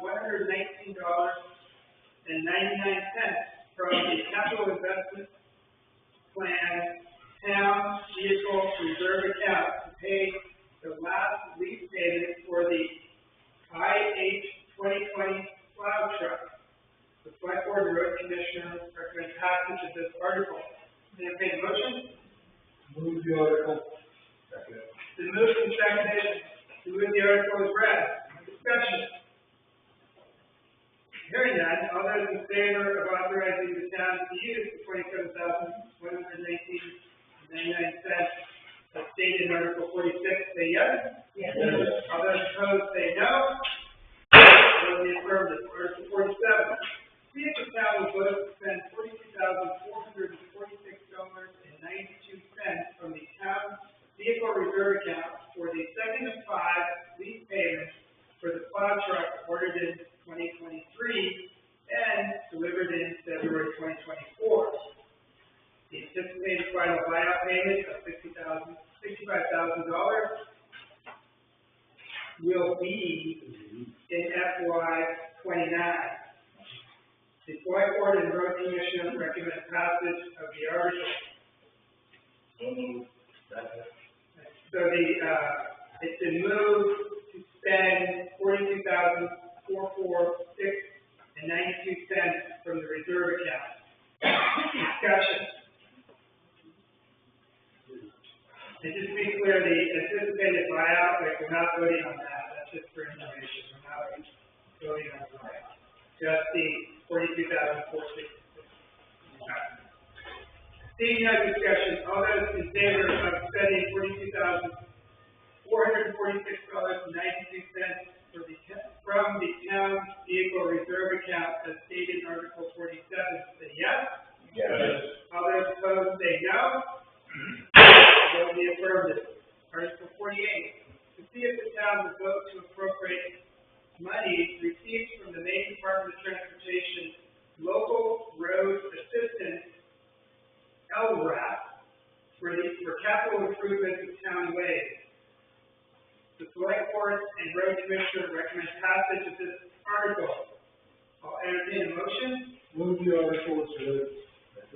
It's moved and seconded as read. Discussion. LRAP. Hearing none. All those in favor of appropriating the LRAP money for capital improvements of town ways, say yes. Yes.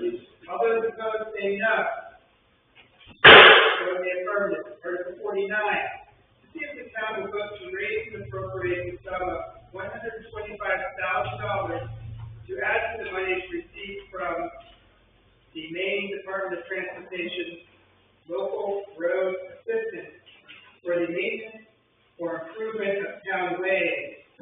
Select board and road commissioner recommend passage of this article. I'll entertain a motion. Move the article. It's been moved and seconded in the amount of $125,000. Discussion. I don't want to belabor the point to any great extent, but I would like our town fathers, road commissioner, et cetera, to think about either buying or renting equipment that squirts the hot tar or the cracks in the road and keeps at least some of the water from going down there and turning into a hydraulic dirt mover and breaking up our roads. It works on the main road out here, it works on the interstate. I think we're talking about maintenance.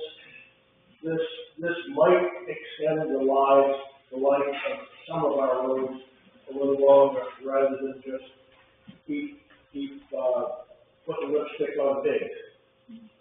All I got to say. The town does not appreciate being called pigs. No, it's the road. I know. Chris, any thoughts on that? I think it's a wonderful idea. Matter of fact, I actually contacted a field coating company to come out and give me a price on doing some of that, to do some of the roads to see if it was rubber equipment. Does that include deep crack filling too? Yeah. Yeah, good. Yeah. Super. So in correlation with that, talking with one of the town crews that are talking about the coal patch and whatever it is that they were doing, saying that they could only get limited amount, because they didn't have the unit or whatever they needed. Is there something out there that we could buy for coal patch so that we could fill some of the? Not necessarily coal patch, but hot patch would be. They make up what they call a hot box, and it goes down with 1 ton or, large truck. And that way, when you go down to whether to get mixed or to get mixed from one hot top plants, then you're bringing it back here to maintain that heat the entire time. That way, you could use it all day or 2 days or whatever. what that would cost? I think when I looked into it 2 years ago, I think it's about $43,000. Maybe we should have an article on that sometime to, We just talked about this. then I won't send you a bill for my front end and line. Hearing no further discussion on Article 49, all those in favor of raising and appropriating $125,000 for Article 49, say yes. Yeah. All those opposed, say no. Vote the affirmative of $125,000. Article 50, see what sum of money the town will vote to raise and appropriate for deposit to the vehicle/equipment reserve account for support of the vehicle/equipment CIP or capital improvement plan. The select board and road commissioner recommend $160,000. I'll entertain a motion. Move in the amount of $160,000. The move and seconded at the amount of $160,000. Discussion. Hearing none, all those in favor of raising and appropriating $160,000 for Article 50, say yes. Yes. All those opposed, say no. In the affirmative, $160,000. Article 51, to see what sum of money the town will vote to raise and appropriate for town garage maintenance. The select board and road commissioner recommend $20,000. I'll entertain a motion. Move in the amount of $20,000. Second. The move is seconded to the amount of $20,000. Discussion. Hearing none, all those in favor of raising and appropriating $20,000 for Article 51, say yes. Yes. All those opposed, say no. Vote the affirmative, $20,000. Article 52, to see if the town will vote to authorize the select board to make final determinations regarding the closing or opening of roads for winter maintenance pursuant to Article 23 MRSA Section 2953. The select board and road commissioner recommends passage of this article. Entertain a motion. Such is read. Second. Moved and seconded as read. Discussion. How does the selectmen need to weigh in on this?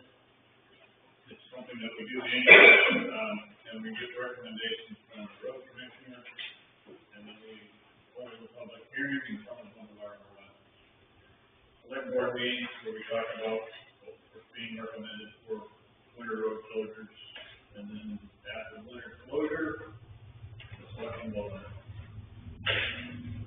Do we have any, projection for when Marston Pond Road will be open all the way through?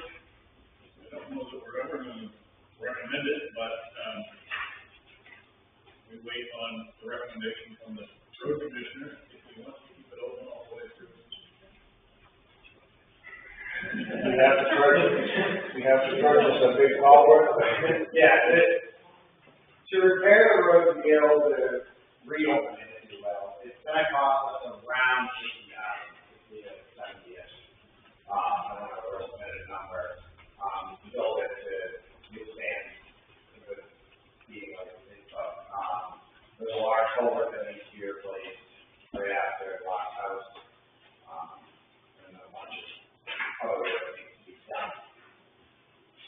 It's a pretty big financial thing. There are certain things that we're gonna try to work on to try to get it so it's possible to do a fire truck versus, just ATV or whatever. But yeah, she's in pretty rough shape. It needs a lot of money. Are there any permanent residents there? Have you seen a resident? Not on that section. Basically there's one resident after the campground. Right. And then after that, there's nothing until you get to Brown Road. She goes in and out from campgrounds, it's wet. It's been enclosed since the December storm that we had. Now it's been 20 smaller, but And it's fairly possible before that. yeah, it wasn't very possible before that. Any other discussion on Article 52? Hearing none, all those in favor of authorizing the select board as stated in Article 52, say yes. Yes. All those opposed, say no. vote in the affirmative. Article 53. To see if the town will vote to raise and appropriate $30,000 for River Road repair and improvement. This amount will be added to the River Road Reserve account. The select board anticipates replacement of the River Road Pigeon Brook crossing. The select board and road commissioner recommend passage of this article. Entertain a motion? Move in the amount of $30,000. To move and seconded in the amount of $30,000. Discussion. I actually have a question. I'm curious. The Pigeon Brook crossing, is that the one right? Is that right off? What's that? Right off Pigeon Brook Road? So was there any damage to that when they built the solar farm out there? Not the bridge per se that we're aware of, but there has been some damage in the last 2 big storms. Okay. I just wanted to say caused damage. They don't pay for it. No, I don't think so. Okay.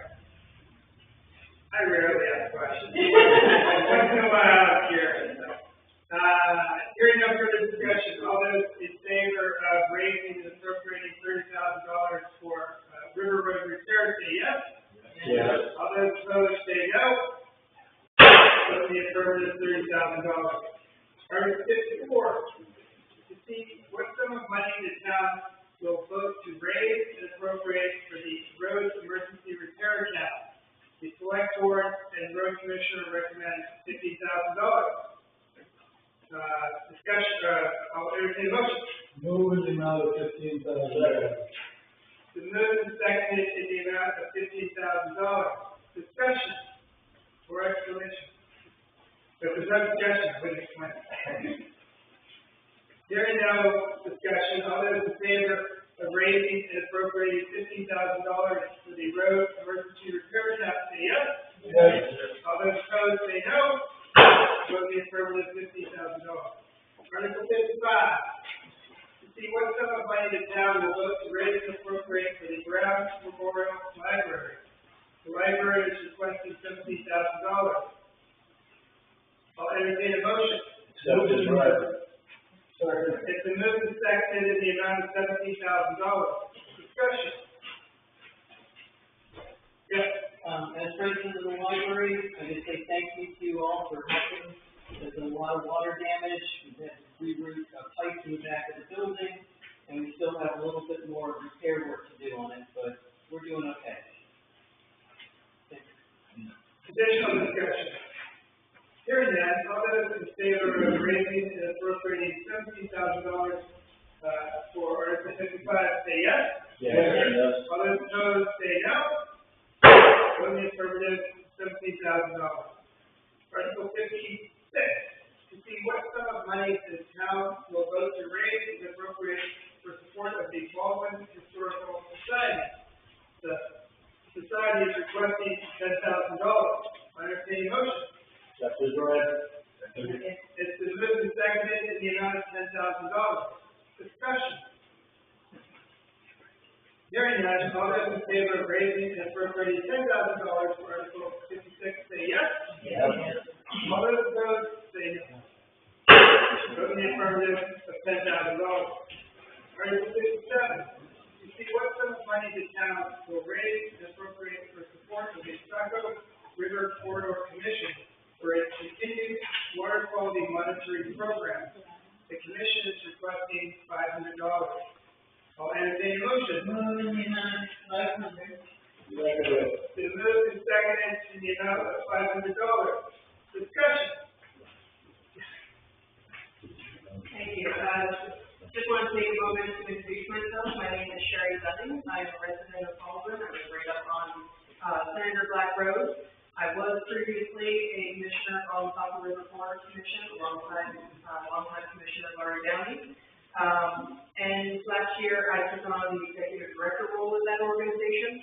So I'm now helping to coordinate all the activities of the commission, including this wonderful water quality monitoring program.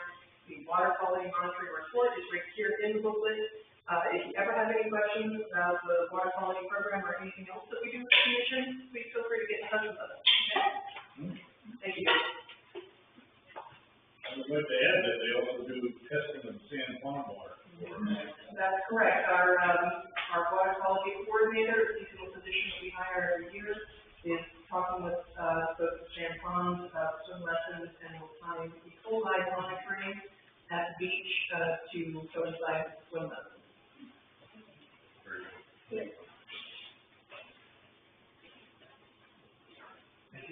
Hearing no further discussion of Article 57, all those in favor of raising and appropriating $500 for the Saco River Corridor Commission, say yes.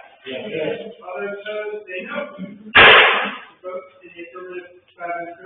Article 58, to see what sum of money the town will vote to raise and appropriate for support of the Saco River Festival Association. The association is requesting $500. I'll entertain a motion. Sounds good, go ahead. It's moved and seconded in the amount of $500. Discussion. Is anybody here from the SRSA? All right. As the director of the community band, we do a lot with the Saco River Association. They help us send all of the 4th and 5th graders from Shakopee to the Portland Symphony. So I hope that you guys can continue this program in many years.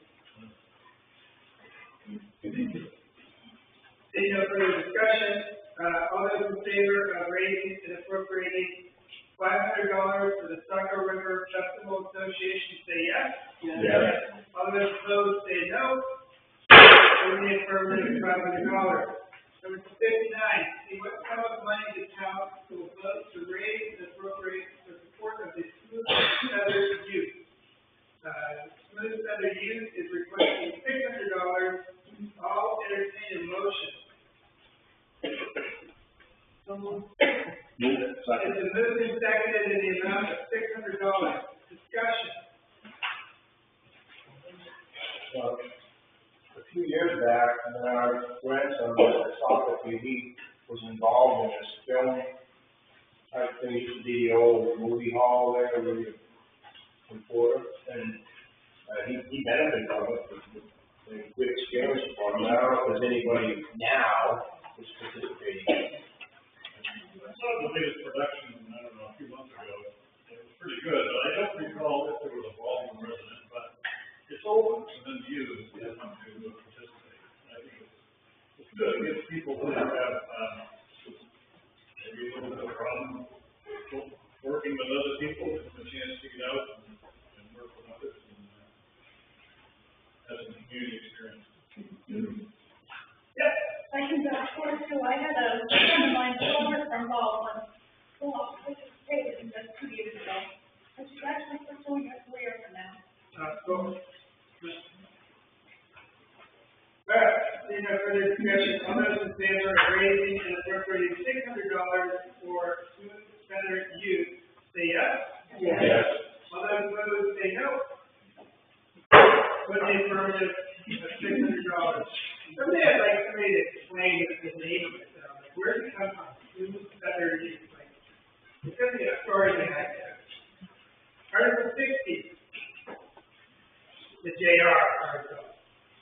The town will vote to dedicate franchisees and other grants received from Spectrum Inc., which was formerly Time Warner Inc., to Saco Valley Media Tech, Saco TV, formerly TV2, for the purchase and maintenance of equipment and for operating costs. The Saco TV requests 100% of the franchise fee to be transferred. I'll entertain a motion.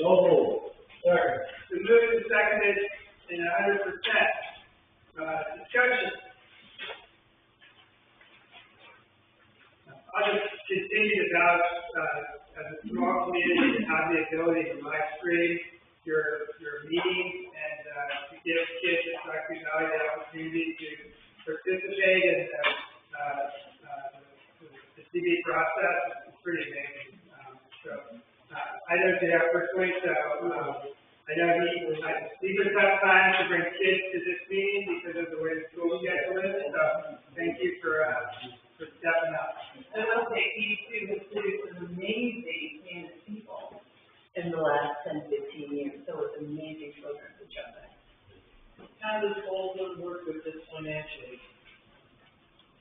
It's about $6,400 that's transferred each year From Baldwin? from Baldwin. Wow. That's not page 12. That's 112, I sorry. didn't get that right.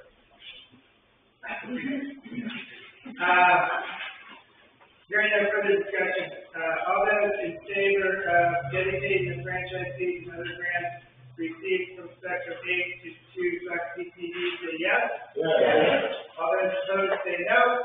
So in the affirmative. Article 61. To see what sum of money the town will vote to raise and appropriate for Southern Maine Agency on Aging. Southern Maine Agency on Aging has requested $2,750. I'll entertain a motion. Move in the amount of $3,750. Been moved and seconded in the amount stated. Discussion.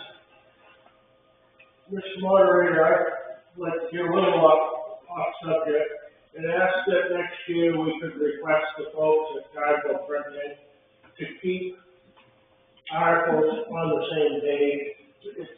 It's quite possible that they know how to do it. This looks unprofessional.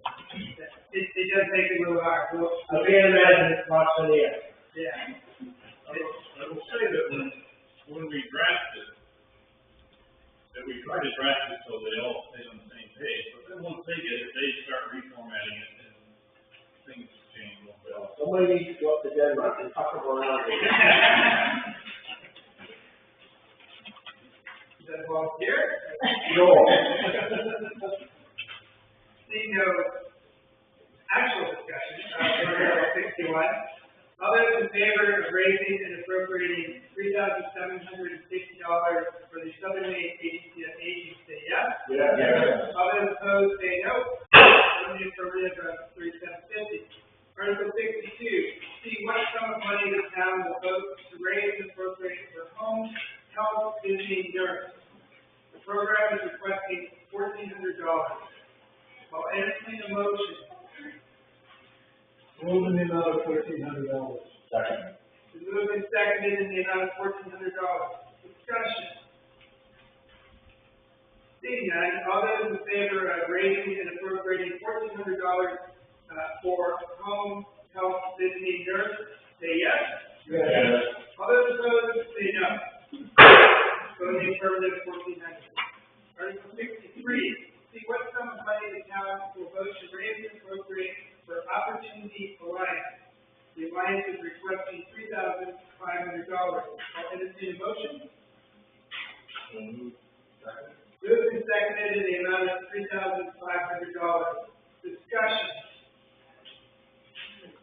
Seeing none, all those in favor of raising and appropriating $3,500 for Opportunity Alliance, say yes. Yes. All those opposed, say no. On the affirmative, $3,500. Article 64. See what sum of money the town will vote to raise and appropriate for general assistance.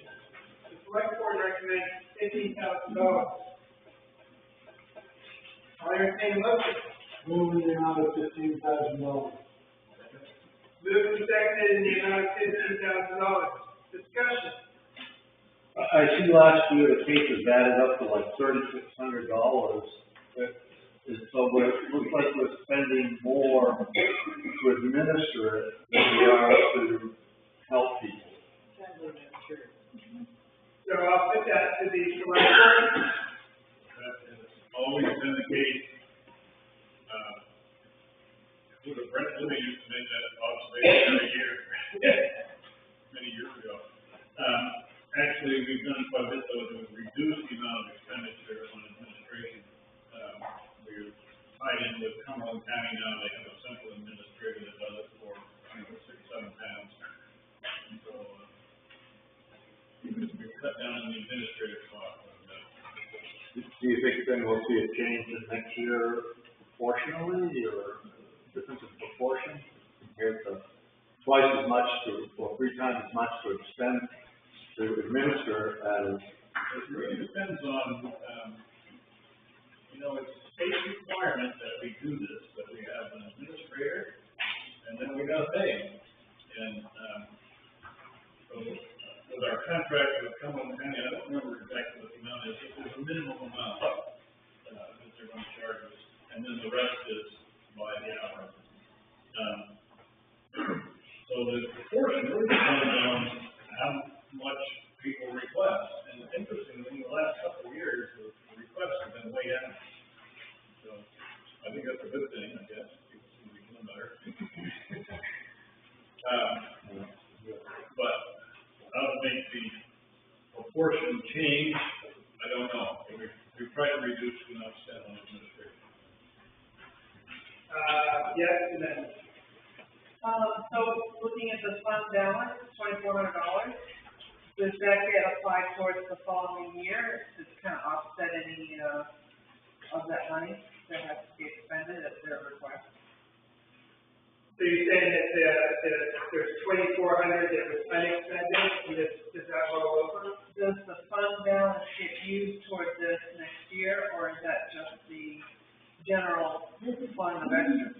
So, if we appropriated $20,000, only spent $7,600 or whatever, no, the rest of it break into the undesignated fund balance for the following year. And if we had this earlier discussion where you appropriate more than you need, goes into the undesignated fund balance, and usually we draw out of that to reduce the mill rate for the next year. So we don't always reserve account everything. Yeah, that was gonna be my next question. Yeah. Is it necessary to have a reserve account for this No, year? okay. I don't know who the minister is now, but I'm speaking back, and we're on Maurice Jeffries, and he was spot on. Us looking at a case and trying to deal with it, and he would analyze it and sometimes make a determination that they didn't qualify. So I think it's money well spent. You know, I can't go specific. You know how many cases right now you have on? I'm going to see the report back here. Yeah. You said it's in the back in the report, there's a report, Okay. yeah. I was just looking through it. Yeah. You know, I think it's in, Page 34. Page 34. One would hope that this administrator is savvy and small research, but he did a good job for it. Yeah. Additional discussion of Article 64. Hearing none, all those in favor of raising the appropriate $50,000 for general assistance, say yes. All those opposed, say no. Vote in affirmative, $15,000. Article 65. To see what sum of money the town will vote to raise and appropriate for Northern Light Home Care and Hospice. Northern Light is requesting $500. Entertain a motion. Move the $500. Second. Moved and seconded in the amount of $500. Discussion. Hearing none, all those in favor of raising and appropriating $500 for Northern Light Home Care and Hospice, say yes. Yes. All those opposed, say no. In the affirmative, $500. Article 66. To see what sum of money the town will vote to raise and appropriate for Through the Door, an organization providing support to victims and survivors of domestic violence. The organization is requesting $1,000. I'll entertain a motion. Move for $1,000. The move and seconded in the amount of $1,000. Any discussion? Anybody tired? Hearing no further discussion, all those in favor of raising and appropriating $1,000 through these doors, say yes. Yes. All those opposed, say no. Vote in the affirmative, $1,000. Article 67, see what sum of money the town will vote to raise and appropriate for Sweetser, an organization providing mental health support to children, families, and adults. Sweetser is requesting $1,000. I'll entertain a motion. Move in the amount of $1,000. Second. We moved and seconded in the amount of $1,000. Discussion. Hearing none, all those in favor of raising and appropriating $1,000 for Sweetser, say yes. Yes. All those opposed, say no. Vote in the affirmative of $1,000. Article 68. To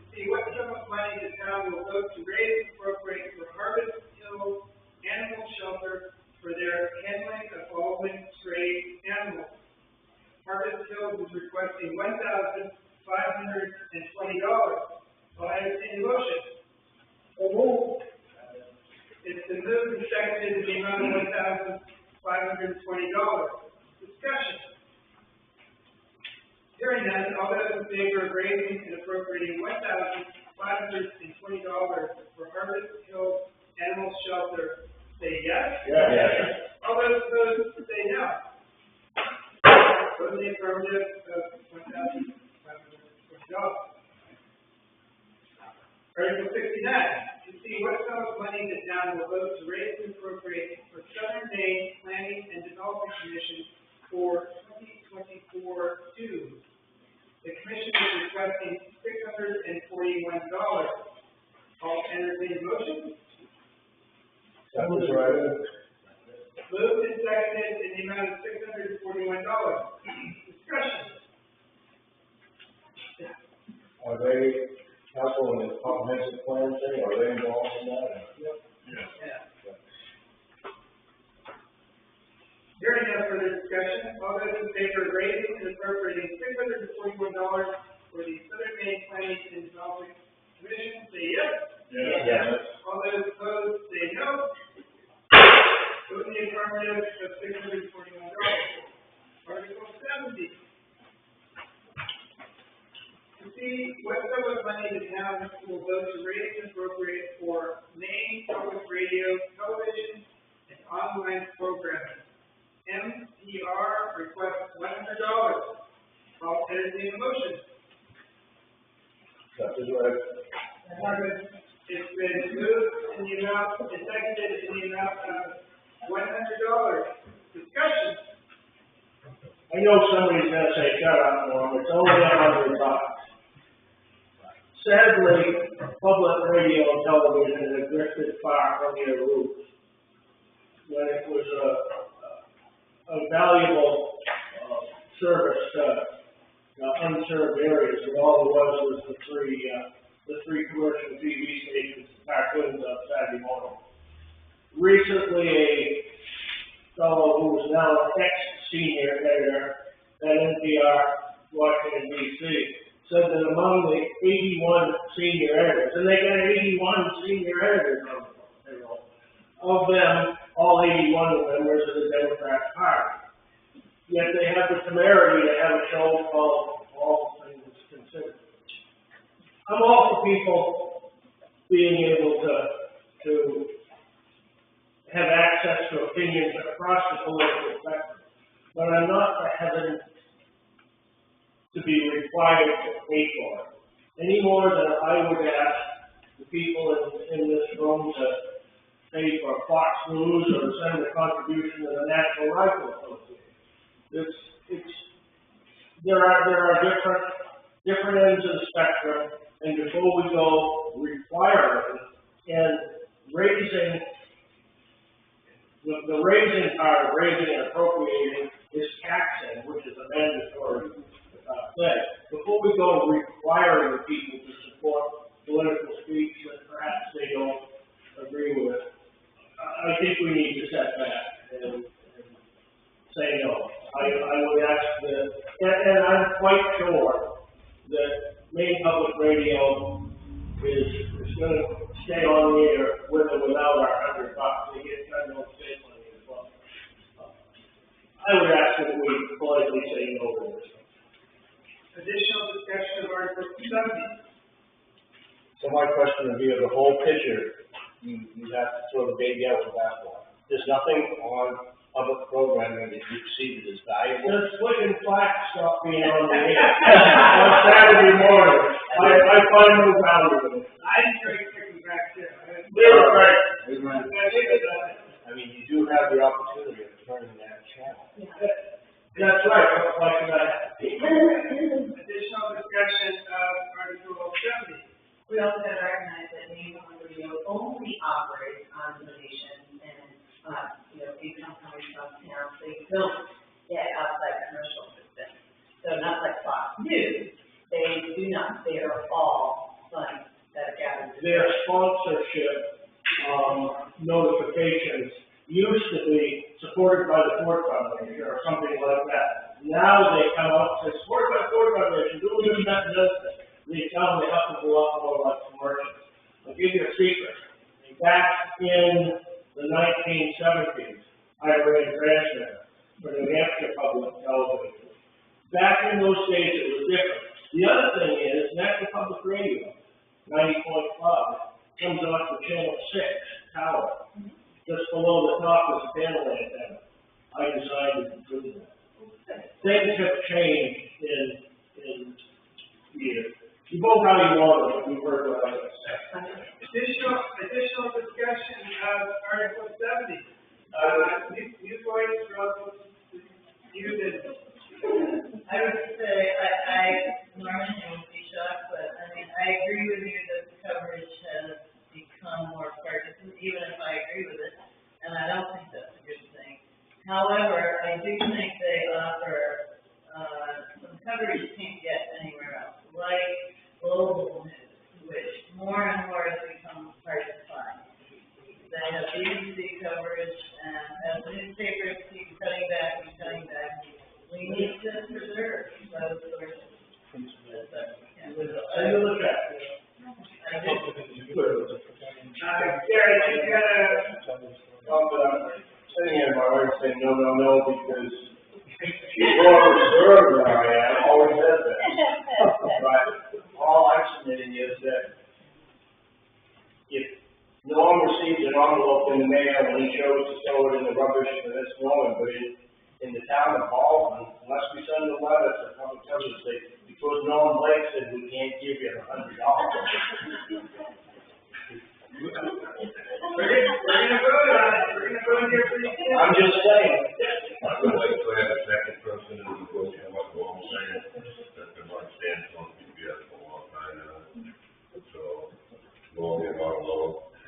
Yeah. We're gonna find out what the vote is pretty soon, aren't we? Yeah. Thank you. I'll just say that one of the things I really appreciate about Maine Public, particularly for the state of Maine, is that you get stories about towns and parks. You get stories that are very relevant and locally centered. And then you can get news stories if you tune into WWW. I happen to not watch on TV. I do a lot of driving and listening to Maine Public all the time.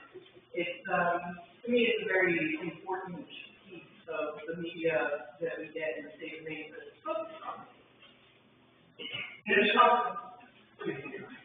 Yeah. Look, I don't listen to radio, but Maine Public Television, my goodness, there's fabulous programs on there. How can we not? Yes. We get to vote on it. Any further discussion? All for $100, If I put $100 on this table, I think we can talk about it even longer. No, I think this is great. This is what town meeting's about, right? We're deciding how to spend each other's tax money. So votes are not counted by the volume of it's not overdue. It's outside. I wonder what the reaction would be if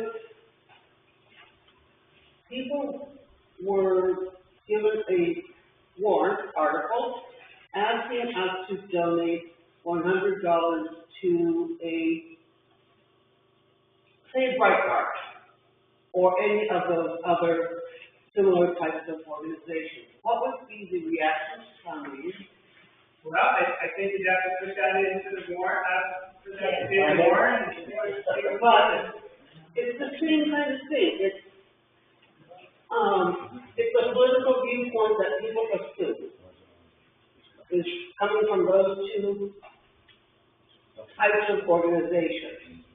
And I don't know if we want to spend our corporate town money, which is, our business money, on political viewpoints like that.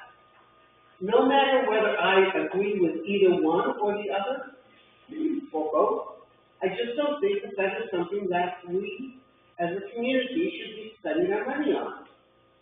Individually, we can do whatever we like. Thank you. I would say, I probably agree with Norm on the political stuff that comes off of public radio. However, I also agree that there is main programs that are not political that are provided through main public radio and that you would not get on any other venue. So so I'm in favor of the $100. It bothers me that, there's a political slant to it. Maybe leaning over 90 degrees one way, but it is what it is. But at the same, there's the restaurant review things and the different local, 207s and things like that, is worth having available to the public. So, Maybe article. Amy, we'll recognize you. All right, again, volume is not up. God bless Norman. And not this one. All those in favor of raising and appropriating $100 for main public radio, say yes. Yes. All those opposed, say no. No.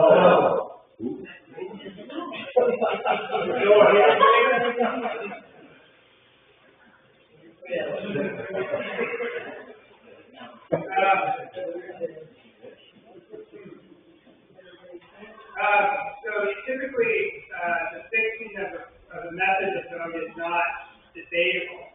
I actually got some concerns about doing this anything short of a secret ballot. But I'll put it to the town. If I do need some other method because I'm not totally sure if that's otherwise. So would the town like to do a raised hand vote or a secret ballot? Okay, all right. So nobody said that they wanted a secret ballot allowed after being here. So let's do a raised hand vote.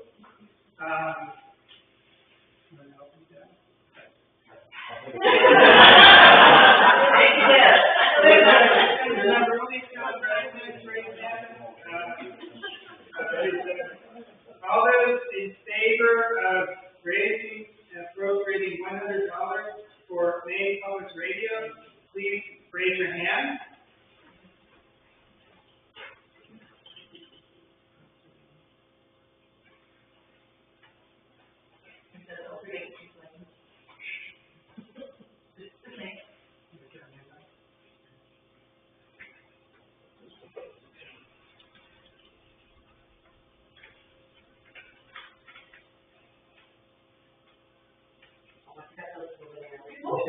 Sorry, guys. Thank you. All those opposed, please raise your hand.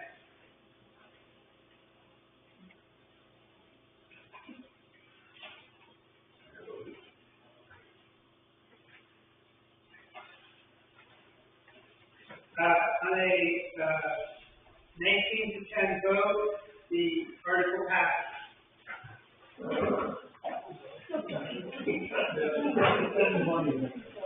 Article 71, see what sum of money the town will vote to raise and appropriate for the Grateful Undead in their efforts to save Baldwin and age-friendly community.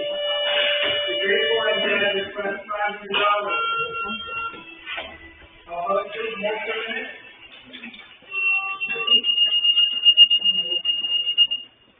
Thank you, guys. All those in favor of raising and appropriating $500, they need a motion. Move in the amount of $500. Second, we moved and seconded in the amount of $500. Discussion.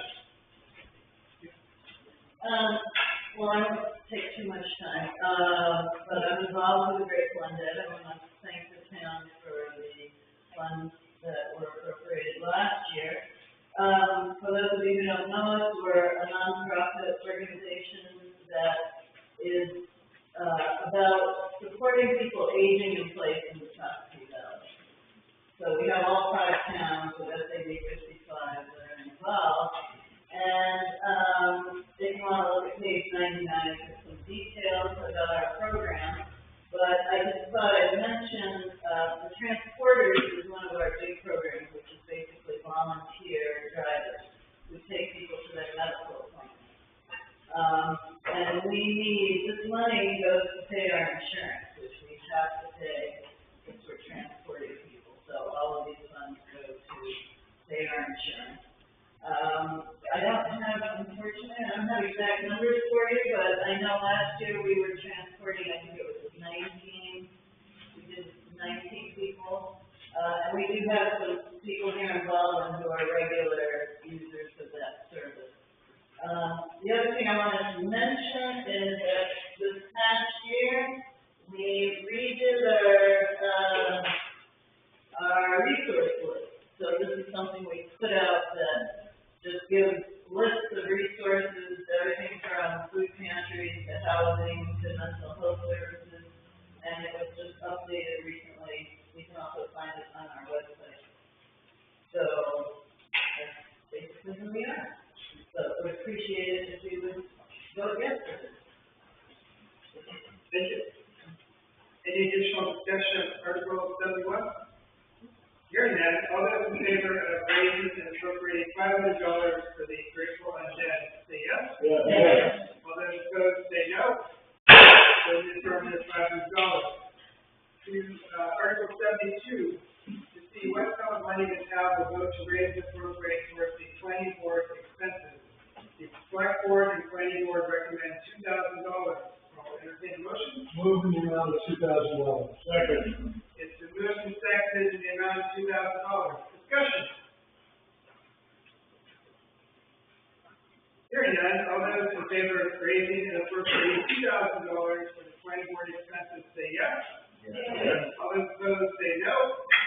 On the affirmative of $2,000. Article 73, to see what sum of money the town will vote to raise and appropriate to add to the comprehensive plan reserve account. The FY 25, the planning board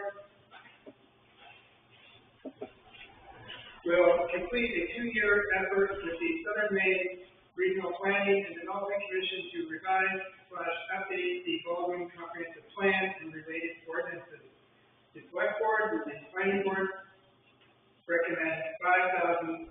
Move in the amount of $5,000. Second. Discussion? Sorry, the move to the amount of $5,000. Hearing that, all those in favor of raising and appropriating $5,000 for Article 73, say yes. Yes. All those opposed, say no. Vote in the affirmative, $5,000. Article 74, to see if the town will vote to raise and appropriate $30,000 for the materials, construction, and labor to install a generator for the Baldwin Community Center. The generator was donated to Baldwin by Cumberland County Emergency Management. The select board and planning board recommend passage of this article. Move in the amount of $30,000. Second. It's been moved and seconded in the amount of $30,000. Discussion? People occasionally talk about warming centers and places to go in times of storm emergencies and things like that. This would go a long way towards facilitating it. Keep the heat on, keep the water running. I don't know where else we need to be official, but it'd be good enough. Yes. One of the past ones was one before that, the power went out here, and ended up having damage to pipes. Involved with this readaptation and the water, a couple of the rooms over there, so that's a problem. Seeing no further discussion, all those in favor of raising and appropriating $30,000 for Article 74, say yes. Yes. All those opposed, say no. Vote in the affirmative, $30,000. Article 75, see if the town will vote to raise and appropriate $10,000 for the town buildings reserve account. Reserve account funds to be used to replace the southern roof and install vinyl siding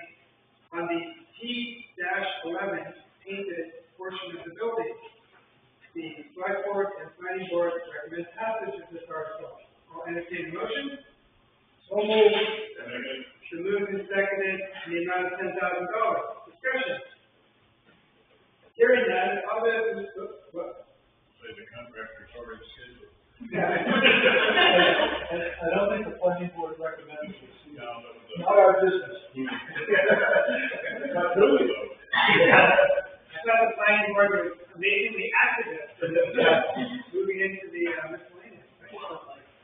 Hearing no discussion, all those in favor of raising and appropriating $10,000 for Article 75, say yes. Yes. All those opposed, say no. It passes.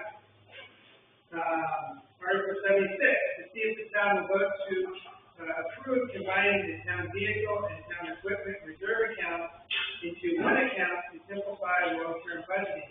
The select board and road commissioner recommend passage of this article. So. Moved and seconded to approve. Discussion.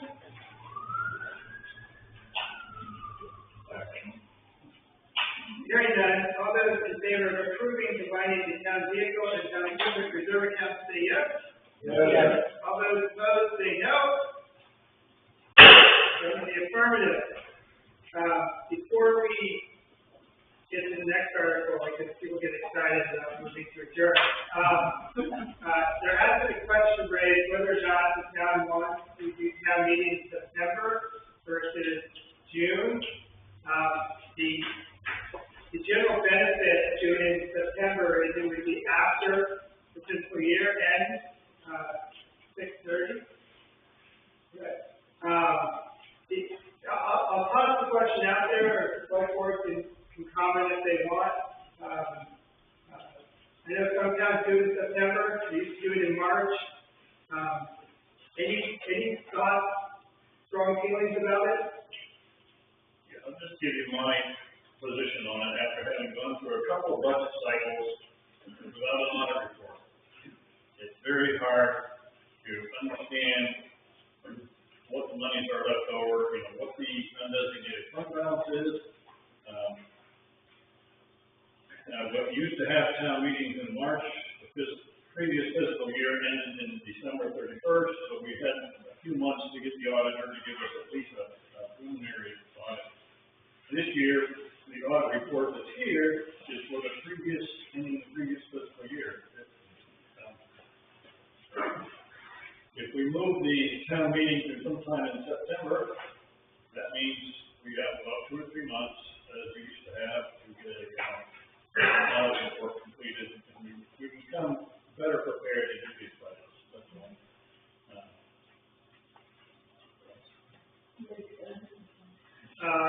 1, 2, 3. We used to have our town meeting 3 months after the close of the fiscal year, so that would seem to indicate that that's, something we can do and probably possible. And the second thing, selectmen know that I would be harping on is don't tell me sometime in September, tell me when in September. Yeah, and I think there's at least one other local town meeting in September, so I think there was a desire to coordinate with them, so it wasn't the same day, particularly for TV2, they can't necessarily staff both, and potentially other issues. You would too. You pretty much covered my point. Parsonsfield does generally mid-September is how it comes out. And again, TV2 would like to be there, and people would like them there. Secondarily, I'm over at the town meeting, and I'd like to be able to be here and be there, but not at the same time. So if we could coordinate with them, and since they've been doing it for close to 200 years, you might give them dibs. And also, don't mess with primary care.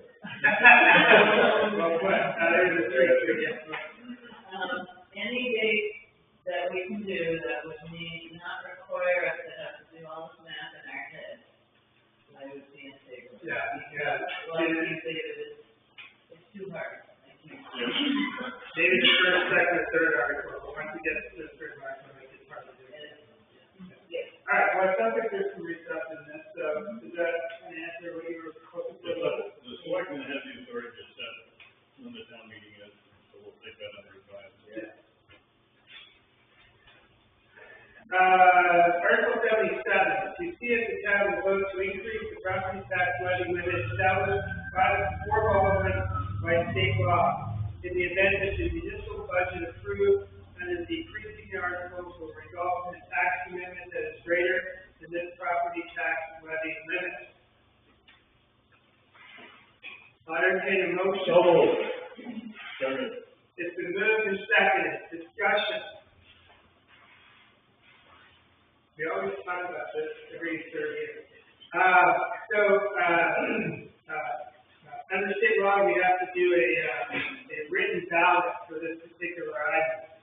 Historically, Baldwin has chosen, at my request, to do a voice vote, and if it's unanimous, have some representatives come up and confirm the voice vote with written ballots. Would the town like to proceed in that manner with this? Okay. So if it's unanimous, and if it's not, it's fine. But if it's unanimous, we'll do it by voice vote with confirmation by written ballot. So by voice vote, does the town vote to increase the property tax limit established for Baldwin as in the event as stated in Article 77? Yes. Say yes. Yes. Yes. Anybody opposed? All right. Can three people come up and confirm that voice vote with a written ballot? We want you. We want you to be able to get